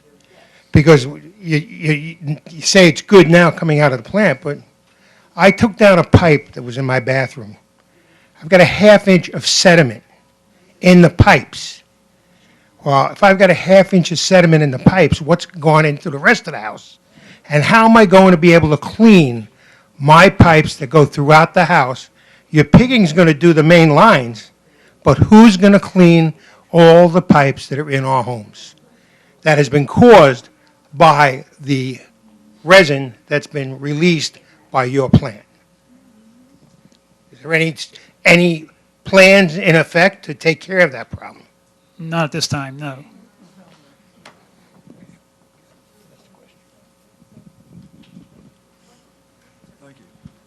Good evening. Howdy. I got two questions. One, you said earlier that this process of ice pigging was going to cost approximately $500,000. Right, How far does that go? Just for this first zone? right, Just this zone you have showing right here? right.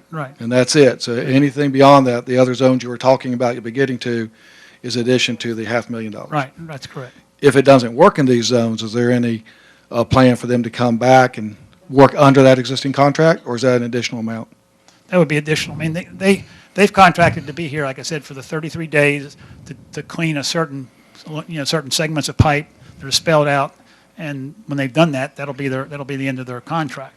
If we want additional work, obviously they're going to want to get compensated for that. Okay, and the pipe, the house is furnished by plant number 4. What's that zone indicate up there? Is that 10%, 20%, 50% of the households? It represents around 8 to 10% of the water system. 8 to 10% Right. at $500,000. Okay. The next question, you said earlier in the presentation you didn't have a time frame on exactly when it'd get done. You got to have a ballpark. If this is going to finish March 23rd, I believe that's the date you gave. What time frame is the city going to give it to see if it's effective or not before they make more commitments? Well, I think it should be short because some people are going to be clean in the next week, okay? By March 23rd, we'll be at the end. So some people will have, at the end of March 23rd, some people's pipes will have been cleaned for 2 or 3 weeks. And so if they're still clean, obviously that's a positive indication. If within 3 or 4 days it's back, that's a negative indication. So I think by the time they finish the ice pigging, I think we're going to start to have a pretty good indication of whether this is going to be successful or not. Okay, does the city have a date of when they'll have that discussion? Like if it's March 23rd, a month from then, they're going to sit down and say, okay, this was a success or this was not a success and we need to find more money?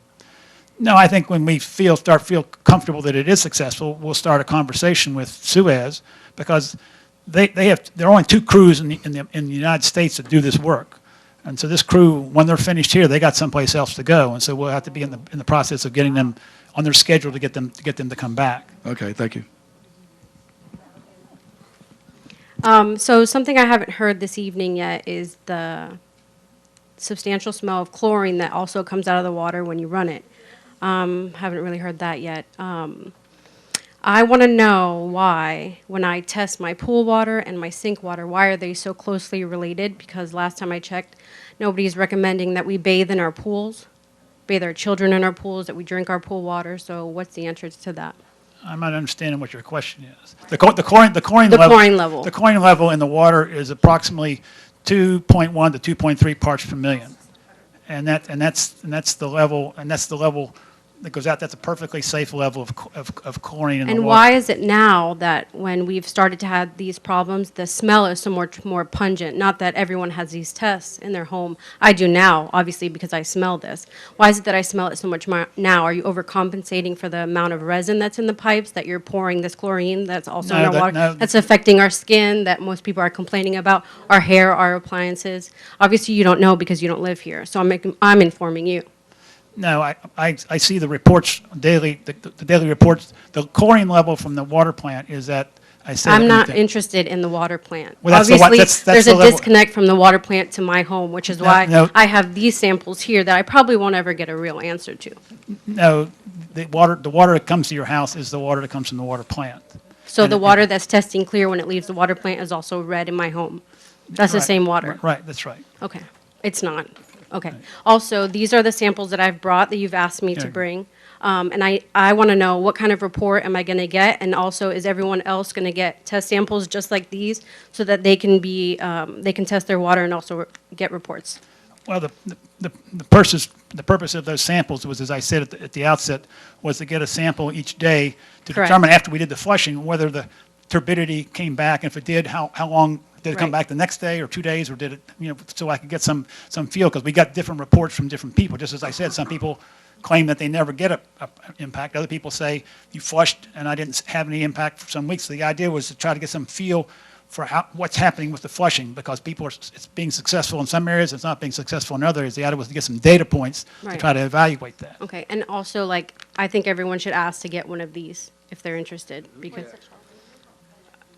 I would ask him where we can get these and how do we facilitate these? I said what we were looking for. We were looking for the turbidity, the clarity in the water. We measure.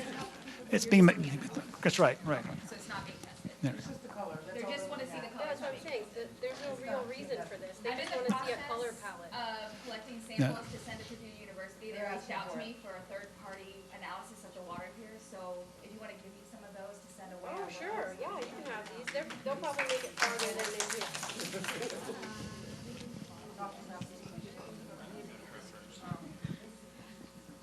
I think everybody's going to be happy when I ask this question, because it hasn't been asked yet, and if it has, I haven't heard the answer yet, and this, I think, is for the manager. I'd like to hear what you propose as far as, like, compensating, the big C word, compensating everyone, and do you plan on doing it collectively or individually, by basis, how bad somebody's, or, how do you, we need to hear it from you before we go.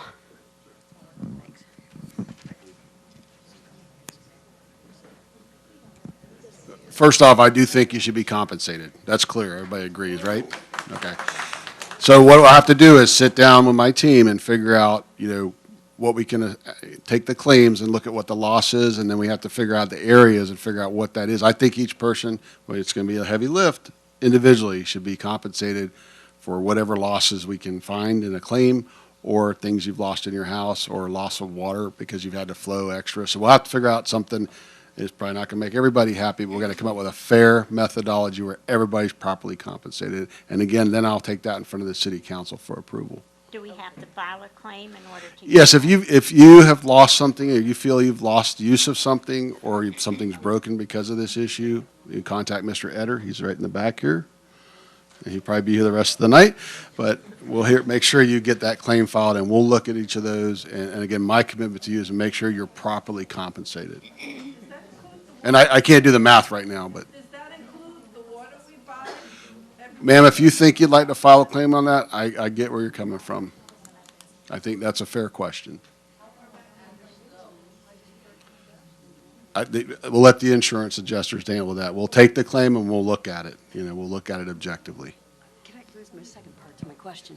So I guess the second part to my question is, you wouldn't feel like it's fair to even lower our bill? Well, that could be part of the strategy. We say, that's just one strategy. I can't commit to that. It's not up to me to do that. It's up to the city council. We'll look to the team and we'll look for recommendations from my team, and then we'll go to the council with recommendations. Because I heard a lot of examples tonight. A lot of people use the examples is Right. you go to a car shop or you go somewhere and you're expecting something. You expect us to pay our full price for our water, and that we can't. No, I get your point 100%. And so that could be a strategy. That could be one thing. We could compensate you. We could lower your bill for so long. But there's different things we could do. But I need to figure out what that strategy is that's applied across all the affected parties. That's my question, though. What and when can we nail this down?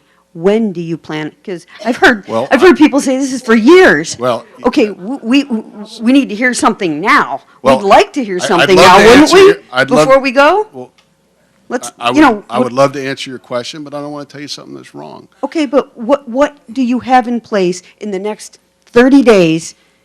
How long is it going to take? We need a time plan here, because you expect everyone to pay their bill in full, and yet they're not able to use their water. So, you know, we're leaving the car shop paying for the service that we didn't get, and everybody's paying in full. What and when? At least give us a time frame. I will make a commitment that I'll have an answer for you in the next 45 days, because we got to look at everything, and there's a lot of people affected, obviously, and you're just a small group. I think there's a little bit larger group. Okay. So we'll look at the problem, and I'll commit to, in public, 45 days, we'll have some answer. We come back here? Well, actually, I was going to, while we're here, let's go through the ice pig, and I'd love to sit down and have everybody come back in again and see where we're at. So again, you want to be in the communications loop, we're going to keep you in that loop. All right. How about putting it on the bill? Can we get something on the bill? What would you like on the bill?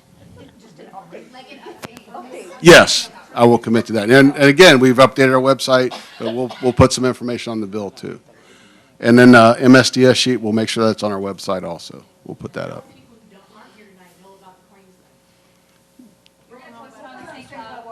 Yeah, go to their website. They can help you. Here you go, Brian. So where do we buy the claim? Do we just go to him? He's got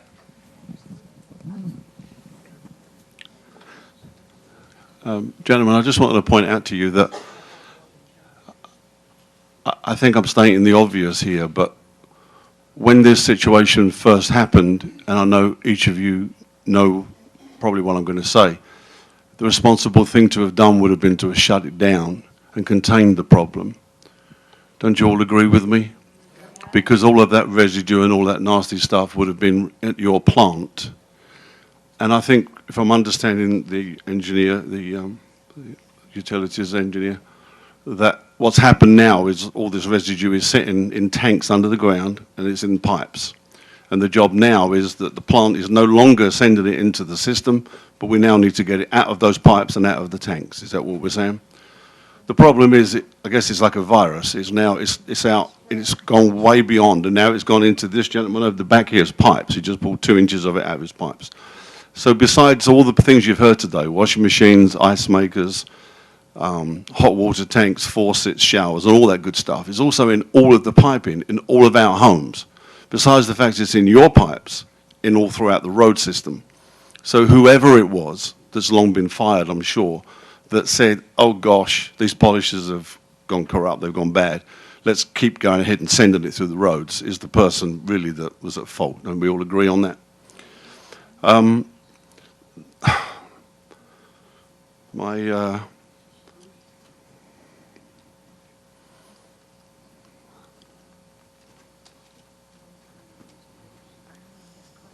What was that? With regards to compensation, I don't quite know how you're going to do that. I can't count the number of times I've called the city where it's got really bad. Sometimes I've run water and it's been clear, and then it's got worse. Yeah, it's got worse, depending on maybe the time of the day. Maybe everyone takes a shower at the same time, and it stirs up the pipes.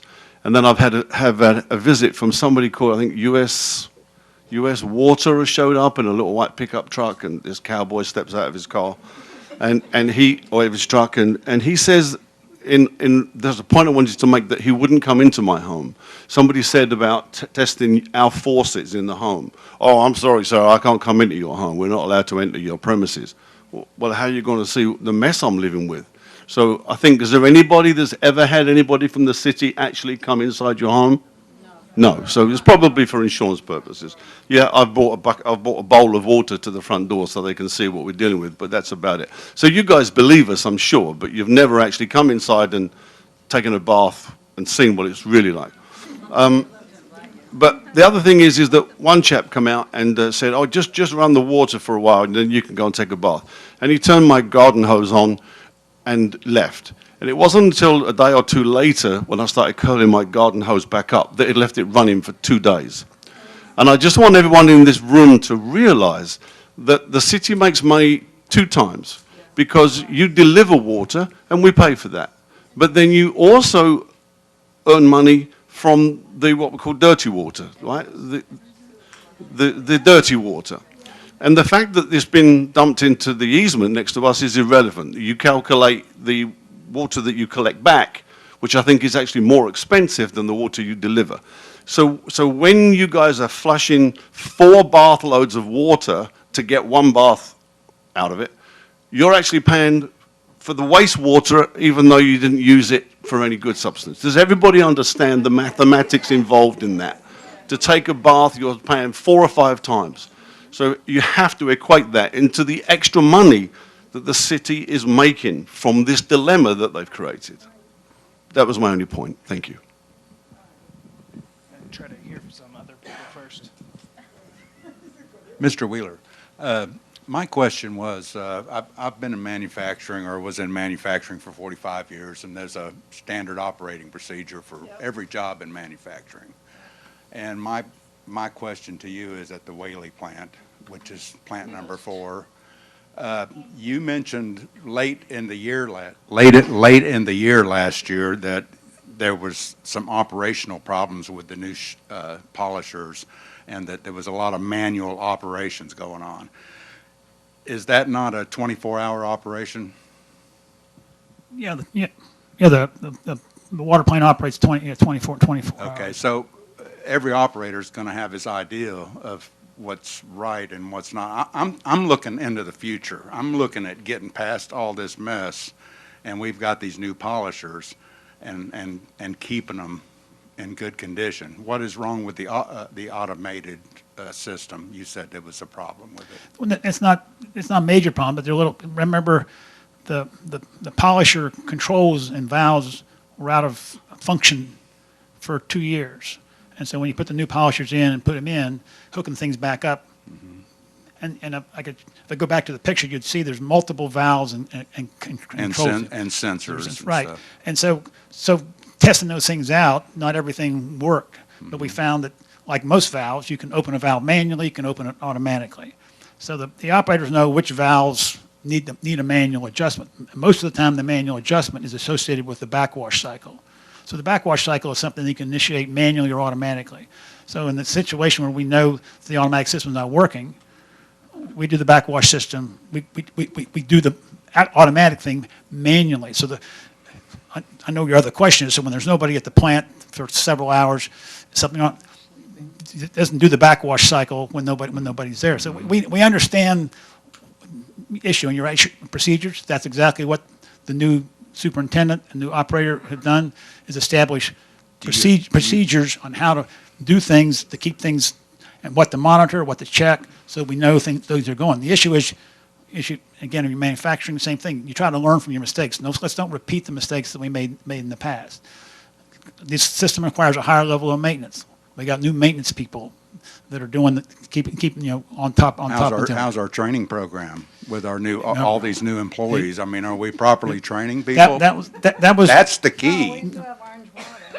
No, the issue is we had in fact, the last U.S. water employee will be leaving us at the end of this week. So as we hired people, we didn't hire 4 or 5 people all at once. We hired one person at a time, get them trained. They're doing the hired another person, so we've taken a gradual building up the new staff to take time to get them trained and keep them in. So we're trying to do it in a sequential and a logical Is there manner. like a plant manager per se at this water plant? Is there like a head Yeah, just what I said. that runs the crew, runs That's everybody? right. That's why I said we hired a new superintendent that came on 2 weeks before I started.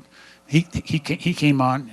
He's a class 4 operator with 20 or some years experience. Has worked over in the Tampa area, worked down in the South Florida area. So he has a lot of experience, and he's the one in charge. He's the one managing the operation. That was my question. I just wanted to know why we were manually working things. Yeah. There's a guy.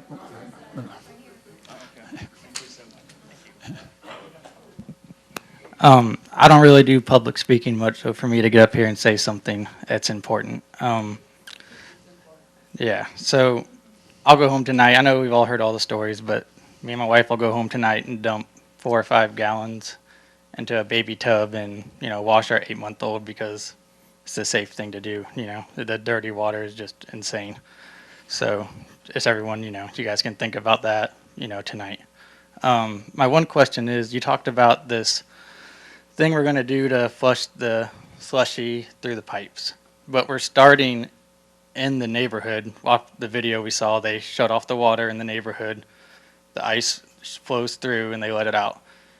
Now, what about the pipes coming from the plant to the neighborhood? Is that going to be cleaned out?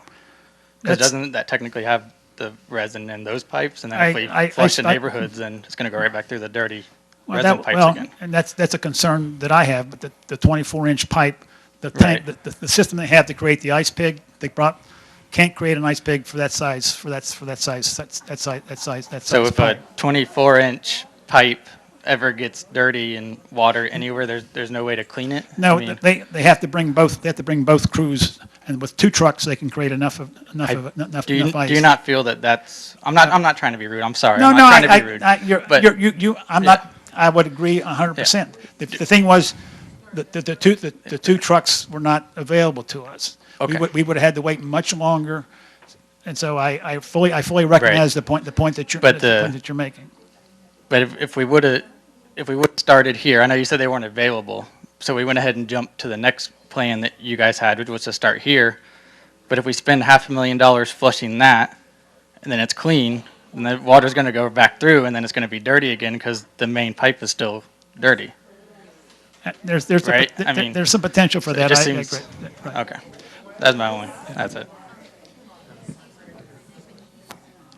Just one thing, we are flushing Old Canute Creek Road first, which is that main trunk line. It's not the first thing coming out of the water treatment plant but it's what's feeding all those neighborhoods that we were ice picking. Thank you very much for saying that about your baby, because I saw your beautiful baby. And your name is Mr. Wheeler, correct? Correct. And how long have you been doing this, sir? With been- helping us in the city? Since the middle of July. Okay, all right. But our leadership in this town has known about this for about 4 years. Is that correct? That we've had a problem, and it still hasn't been addressed because we didn't have the machine broke and all this. You know, Mr.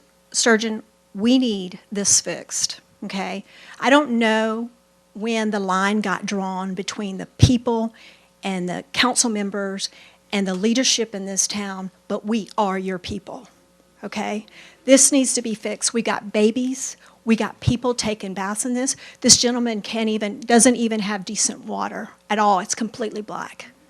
All right, there's an issue. This needs to be addressed and it needs to be fixed.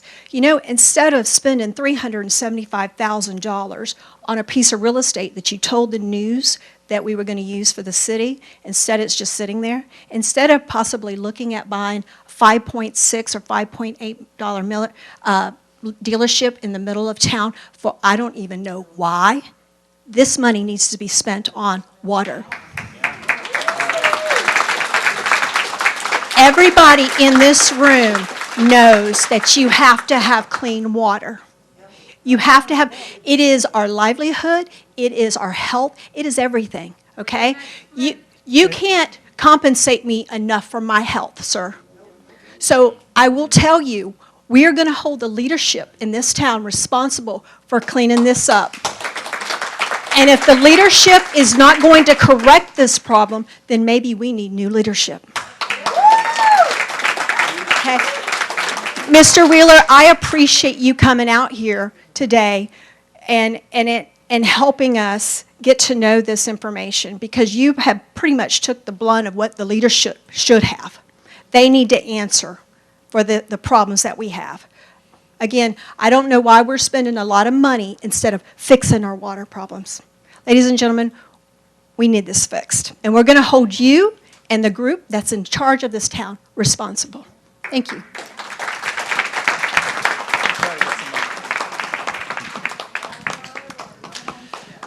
Mr. Wheeler, I just want to give you the opportunity. You came to my home. You came in, and we probably spent close to 2 hours. I would like you to describe, your hands were in my toilet. They were in the back of my tank. You saw the bathtub water. I would like you to tell the residents here what you saw the day you came, which was maybe 24 hours since I had cleaned them. What did you see, Mr. Wheeler? Well, I saw the orange sediment, and as I've said here, I've seen. What I've did seen- you I've seen- feel I've seen- around I've the seen- bowl I've seen at the the sediment. rim? I felt, yeah, the cement-like right, line. the deposits and stuff. I mean, What did you see come out of my bathtub upstairs? I don't really. Chocolate? No, I don't really remember that. I mean, may have, but I just don't, I don't remember that. But everything that everybody's talked about, I've been in some people's homes, I've seen it. Right. I'm not disputing anybody saying that they're not getting No, cold I just water, wanted to not give having you the sediment. opportunity that Right. you had been in the Yeah. home and Right. what you saw. So it's real. Oh, I don't. It's yes, absolutely real. Yes, it is. And that lady's words were very eloquent, as far as I'm concerned. This man here should not be taking the brunt of us. It's the people that were elected to serve us as a community. And I will go back to that article about accountability. And I disagree with your words.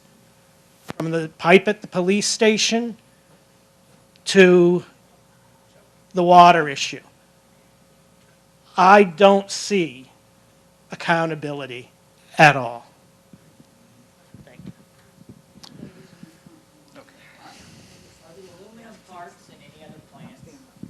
I don't know. I'm not familiar with, I mean, with the, you know, why that was selected. I wasn't here in 2000. I wasn't involved with St. Cloud in 2008. Ma'am, would you sit down, please? Okay, we'll sit down, but we're going to talk. I'll tell you that. This system that we bought for Plant 4, was it purchased for other plants in St. Cloud? The system that came from... No, it's not the same, not the plant number 1, which is also a MIEX plant, has a different design than plant 4. I think as Cameron said, this was a one together, two different designs of plants. But you don't know if the aluminum parts are in this other, in the other plant? No. Water plant 1 is a different, doesn't have the pressurized polishers that the plant 4 has. It has it's a different setup and process. It still uses the MIEX resin, but the process using the resin is different than what it is at plant 4. So it hasn't had the problems, doesn't have the problems that plant 4 has. So we don't have to worry about that plant failing in this whole cycle starting over? No, and as a matter of fact, I'll tell you that the majority of the water, a lot of the water, the people who live, because we have a section of the system that's fed off a booster up in the Narcoossee area. And most of the water that goes to that booster comes out of plant 1. In my time here, we have never gotten a complaint of colored water in the Narcoossee area. So it tells you the water coming out of plant 1 is good water, because most of that water is going. I'm not saying it's not good now, I'm just saying But at some point it could fail in a similar fashion. No, that's why I say it's not, the polishing filters are not the same type of design and filter that you have at plant 4.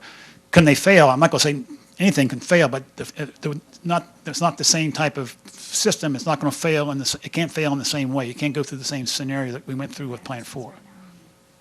But if they do the same plant that you have number 1 to number 4? Well, they did 4 first and did number 1 second, and I don't know. I wasn't here. I don't know what the difference was. I'm sorry, I can't answer that question. One works, you should keep the one that works. Right. Well, we're not planning on changing anything at plant 1 right now. We're not planning on changing anything. Yeah, I mean, Don't worry about it. Just keep it. well, that may be something for the future. Yes. All right, this meeting may not be about us, but it happened because of us.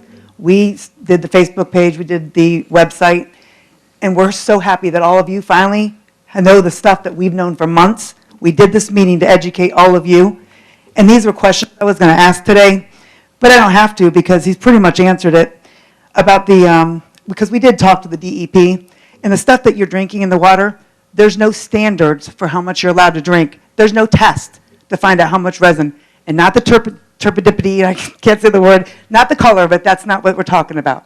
And actually, we've seen at least 250, 100, I mean, 100, 250 easily seen that. So, and that's not safe to drink.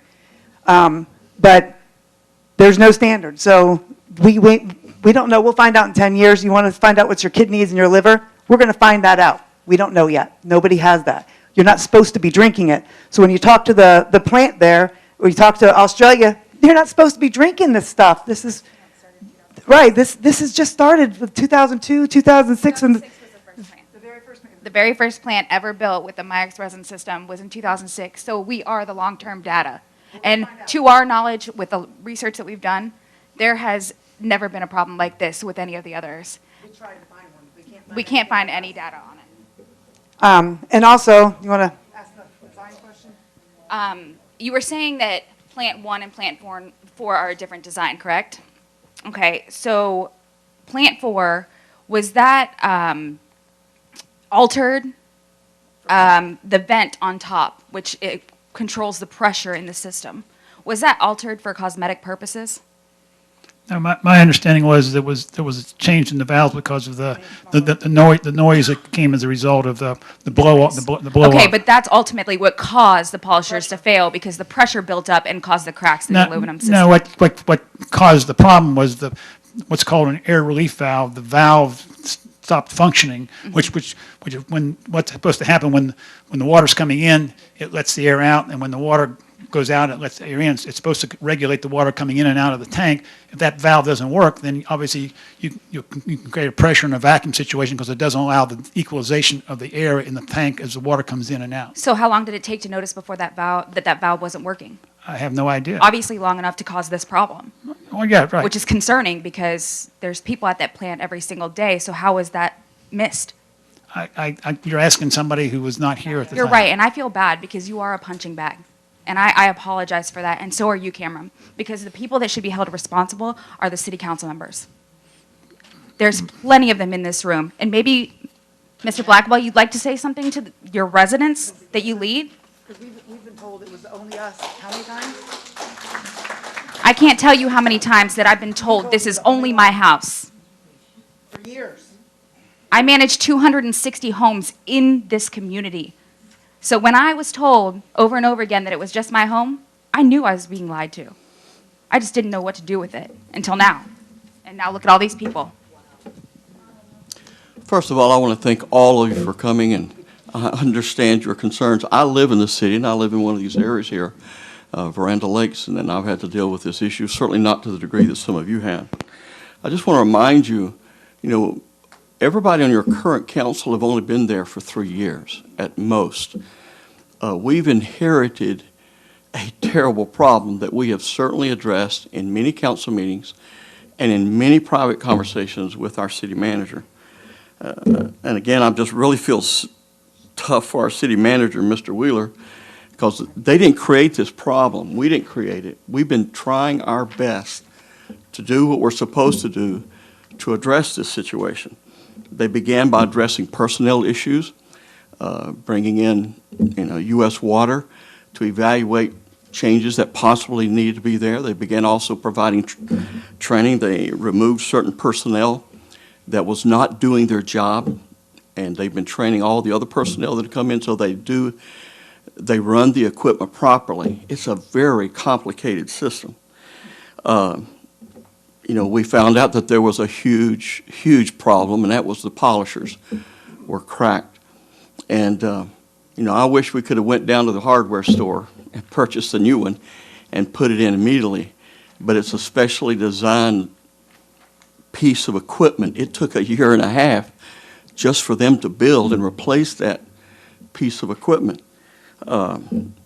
They also, U.S. Water and our current leadership began a flushing system, and they hoped that would solve some of the problem, but it didn't totally. It provided a little relief and temporary relief for some people, but certainly not for everybody. And then we were made aware of the pigging process, and we're just believing and hoping that that's going to provide some of the relief to clean out the lines that needs to take place. Could we communicate better as a city? Sure we can, and we're going to do our best to improve that. I'm confident that, you know, we have heard you well. We'll use every means possible to let you know what we're doing to keep you in the loop. You know, I won't clean water. I won't clean water for my grandkids that live at my house.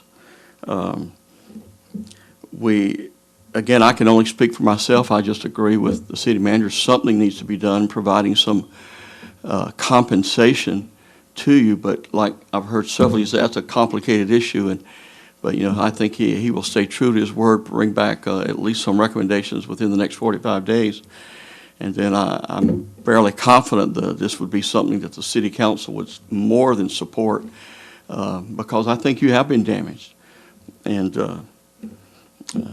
you ought to be compensated. What's fair, I don't know at this point. That's a big, big issue. But we're certainly committed to doing something. To me, a bigger issue is what these ladies here have brought up, you know, is using the MIEX and the resin system, is it healthy? To me, that's the issue, the biggest issue. Is it healthy for us to be giving our residents? And so I think we'll certainly be doing everything that we can to provide the research that we need to say, you know, are we providing a healthy quality water? Because we got to have water. I mean, you can live without police support, you can live without the fire department, but you can't live without water. You could live without electricity, but you can't live without water. And we certainly, I think every council member here would say we're trying to solve this problem, and it just can't be solved overnight. But we think we're at a point where we're going to solve that issue. But we want to address the health issue and do some more research into that. And if it comes down, if that's the problem, then we may have to evaluate whether or not we stay with the MIEX system, or maybe bite the bullet and convert to some other type of processing system in order to provide you with good water. Again, you know, I understand, I think, some of your pain. I certainly hadn't had the black water that some of you have had out of your faucets, but I certainly have had to deal with some of the colored water. We've heard you well, and I promise you our staff and our city manager, Mr. Wheeler, they are working hard to try and correct this problem, no matter what it costs. Just thank you for your understanding and your patience. Y'all have been gracious tonight, and I thank you for that.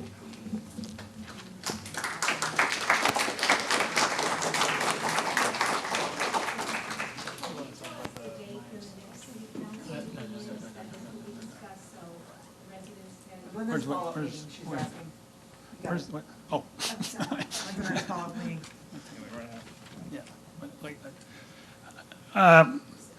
Maybe the time to do that would be towards the end of the ice pick. Like I said, the one gentleman asked the question about when would we know whether the ice picking is successful. So perhaps toward the end of, which would be back, was March 23rd. So sometime toward the latter part of March would seem, because then we will have had the experience with the ice picking, and so we'll have some knowledge of whether that's being successful or not at that time.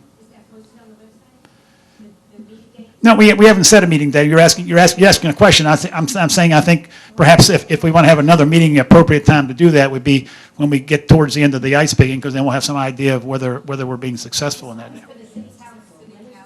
Oh, the city council meets the second and fourth. We're gonna get with the city manager, and we're gonna schedule another meeting just like this, and we'll put it out on our page, and I'm sure they'll let everybody know as well. I'd like to come to a city council meeting as well to hear some of the discussion. You want, absolutely. I encourage everybody to go to city council meetings, because you would be surprised what happens.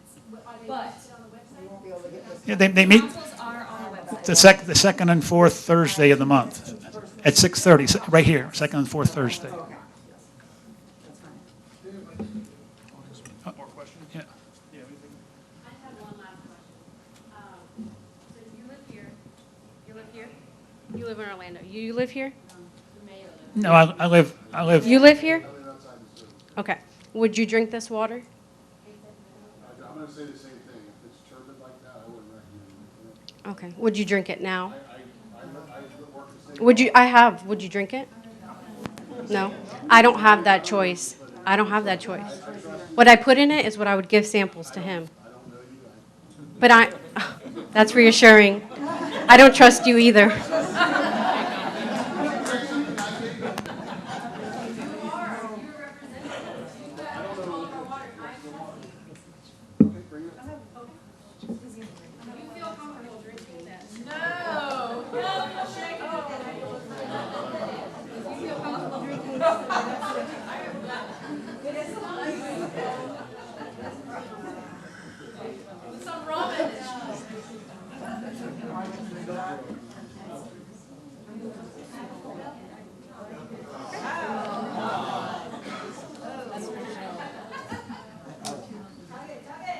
It's pretty nice. It's like dinner and your drink at the same time. So do we have any questions that haven't been answered here today? I have one question about the ice picking and the neighborhoods that you have there. You had said that if it's successful, you're going to try and move on to the other neighborhoods. But you also mentioned that basically it's based on if the neighborhood has enough complaints. Is that correct? Or am I No, wrong? it's not necessarily. When Tom came to see me, he said, you know, I've had this problem in our little neighborhood of Village Green, and you flushed all around us. Why didn't you flush in Village Green? And I said, I don't have any record of any complaints in Village Green. So we tried to respond. So I think, but Because I live in the estates in Stevens Plantation, obviously, again, Often- just like often he don't- said, actually, you're the dog walker, hello. So obviously you've skipped right over the estates too, as far as that. And I know, like, there's a brand-new daycare that's built across the street from me and 2 schools, so I'm sure their water is also crappy, like what's coming out of my house. I don't know whether anybody else here is from the estates. I might be the only one that's here. But I'm here because of the water. But I have never called to complain because I've complained on some neighborhood things and I've seen stuff on Facebook and I'm like, okay, people are complaining. And trust me, I have enough going on in my life. I can't take on any more than what I already have. But I hate to think that, like, my neighborhood isn't going to be addressed because nobody else is complaining about it. Or like you said, my house may have it, but the house next door may not. well, I mean, know. if you're going to clean a line, you can't clean a line, you know, just for one house and not clean the rest of it. But again, I encourage people when people, just like you talk, I tell people call and complain because it puts a data point on our map, and you aren't upsetting me and you're not upsetting customer service because, again, I said it puts a data point on the map. And as we do the ice picking, we're going to obviously be tracking complaints in the areas where we ice pick to see if we get other complaints. That's how we're going to know. I mean, people, I'm sure, will feed us back. So you don't have to call every day, but once I see, okay, we start putting data points up here. This is where we're getting complaints. This is where people are experiencing it.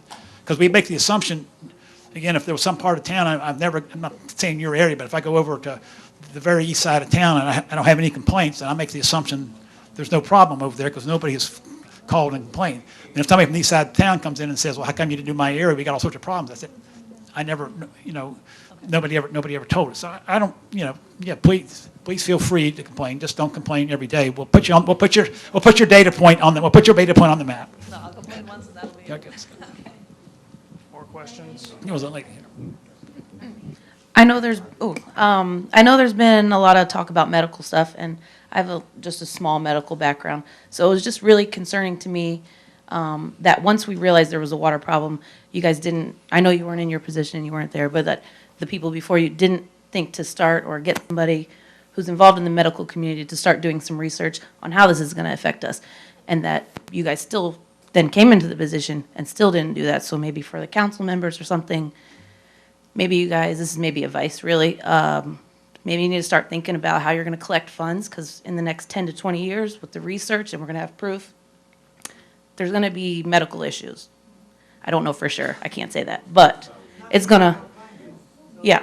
So you might need to start thinking of a way to have a fund because there will be lawsuits on that. So that's my only statement.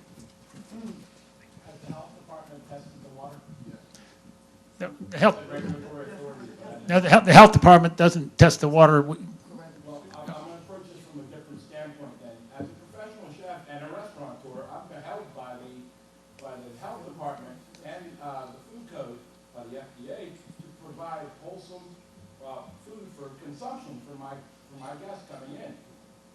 something we're consuming every day.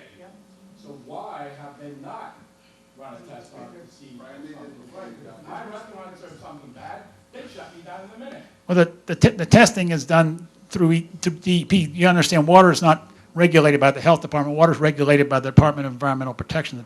The testing and requirements that go on that go through the Department of Environmental Protection. There's this gentleman right here. I just had one real quick question, might be slightly off topic. I know here in Pine Lake, well, in Pine Lake Estates where I live, there was a pump station, I think, that was replaced within the last month or two, and some people had said it had something to do with the car wash that was built right on the corner of Old Canoe Creek Road and Neptune. They use a lot of water every day, obviously. But that doesn't exacerbate this situation or have anything to do. Ultimately, I know this problem's been going on for years, so that car wash has only been there a short time. This you're talking about was a sewer problem, not a water problem. Okay, so that's a sewer problem, but they use a lot of water. No, yeah, and the issue is I think we replaced some pumps in an old lift station in Pine Lake Estates. But you're right, the car wash wastewater is routed through one of the lift stations in Pine Lake Estates, and it was causing some problems. But it's a wastewater problem, not a drinking water problem. Okay.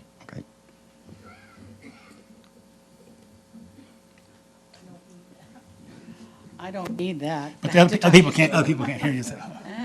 Anyway, yesterday was, I think you said you started the ice picking in that area? On Oak Canoe Creek Road. And so that's when our water became really, really, really brown and dark and thick. And you were in Pine Lake Estates. Pine Lake Estates, okay. And okay, there was no notification that anybody was going to be doing anything like that, not to use the water, not to drink the water. In the meantime, we're drinking coffee and iced tea and all this. Then all of a sudden we see that it's black. There should have been some notification or some sort of conversation about this. So then my husband said, look at the water bill said, if you're seeing this problem, call. And so I called that number. 20 minutes later, on hold to customer service, I finally got through. So there cannot be any communication because most people don't have 20 minutes just to sit and wait for somebody to answer the phone.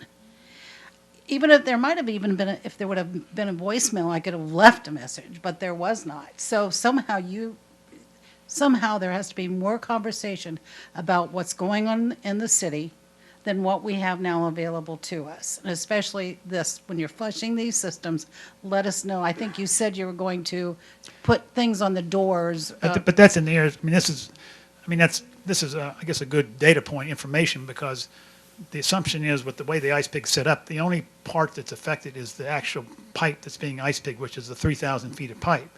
What you're relating to me is you believe that when they basically shut off the line on Old Canoe Creek Road, that stirred up something that caused your water to get worse. That's the case. And I'm not doubting it, but I'm saying that's information we just now. But that ice pigging, under normal circumstances, we wouldn't have thought that would have occurred at that particular situation. No, something happened. No, I'm not. Something happened drastically. Right. Okay. What do you estimate the cost of the fix is going to be? Do we have the funds, or are taxes going to? Well, I can answer the last question first. Is your taxes don't have anything to do with the water system. Okay. Your water bill is what pays. We're within the city what's called an enterprise fund. An enterprise fund means that the money that we collect from the bills funds the water department. Okay. None of your other tax money comes over. So we're independent. It's like an independent. Somebody said a business. We are like a city-owned business, but we have to be self-sufficient with our funds. So how much is it going to cost? And do we have the money? Well, the second question, that question, how much does it cost? As I said here, we don't know at this particular Just time yet. because as we go through with the ice picking, obviously it's going to be expensive. If the city's committed to getting the money, there'll be avenues to pursue to get the money, and I can't tell you what that is. But I mean, obviously, if this is what we need to do, They're going to find the money somewhere? we'll have to find the money somewhere. Ouch. Well, I mean, the other part, you can't solve the problem without being able to spend some money. So it's not, there isn't a free lunch here. We're going to have to. We have to do the other one first before we get to us. We have to wait.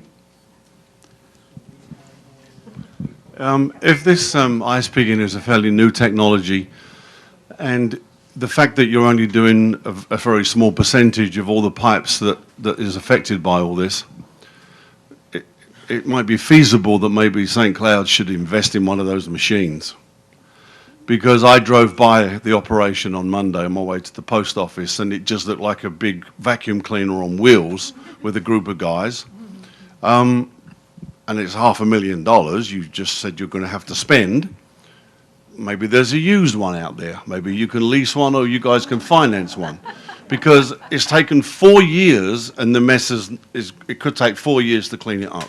And if $500,000 is buying you, I can't count, what is that, 9 or 10 streets? And the other thing I just want to make another point, if it's costing that much, coming out of the plant you said is a 20-inch pipe. 24, sorry. A key links that divides the journey for the water it distributes all over. Couldn't you guys put in huge filters to filter this stuff out as it leaves the plant? Put a 24-inch filter? You know, surely there must be a filtration system before it gets to us to stop anymore. But you've already said that it's not leaving the plant anymore, correct? Right.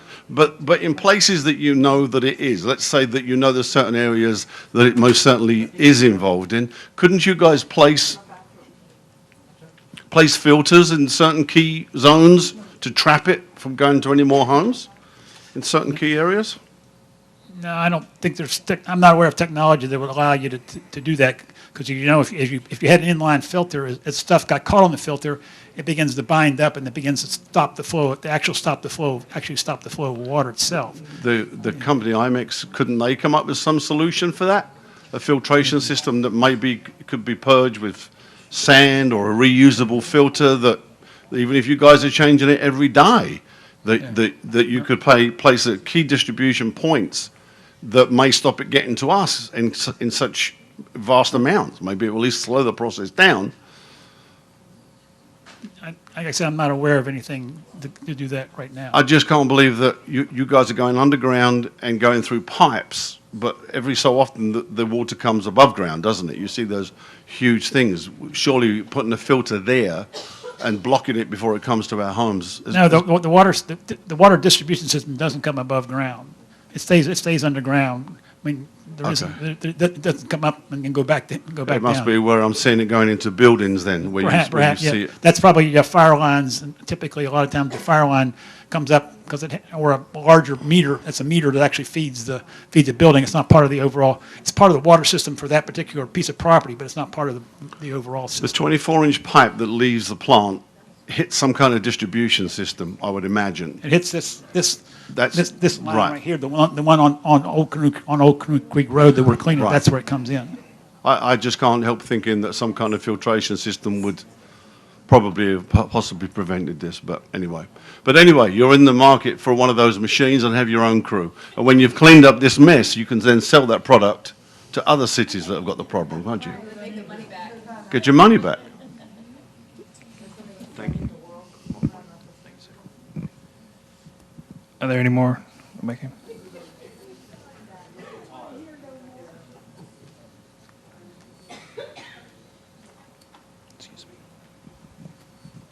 Just a quick question.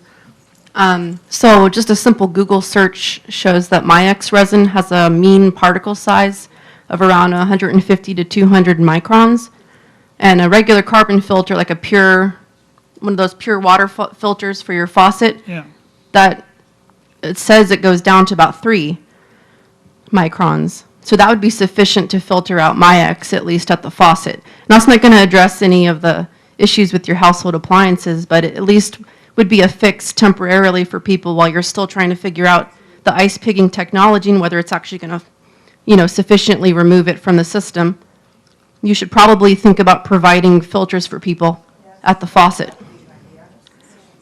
And that's a relatively cheap way to at least address some part of the problem. They're about $30 a piece. Yeah. Thanks. Appreciate the information. Okay, I think we've kind of we've gotten plenty of questions. Again, as the mayor said and the city manager said, I appreciate all of y'all coming out.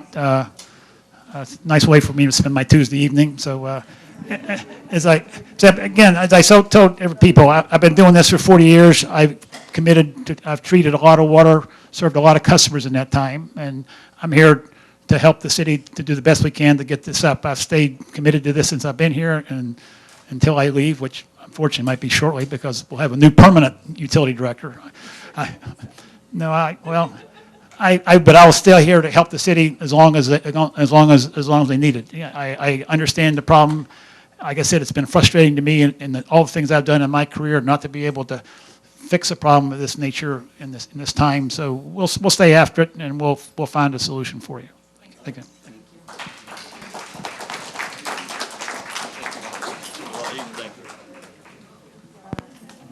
Excuse me, I'm sorry.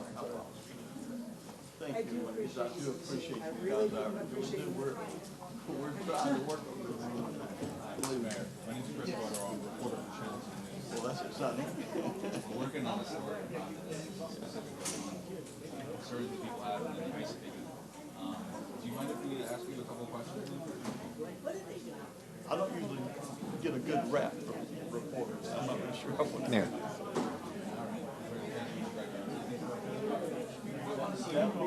We're just interested in getting some of the answers from the city that people were asking today. Ultimately, it sounds like the city is trying to tackle this problem. We've been dealing with this problem for 2 years. It's not a simple system working on solving this problem. It's complicated. Running the water system, cleaning water is very complicated.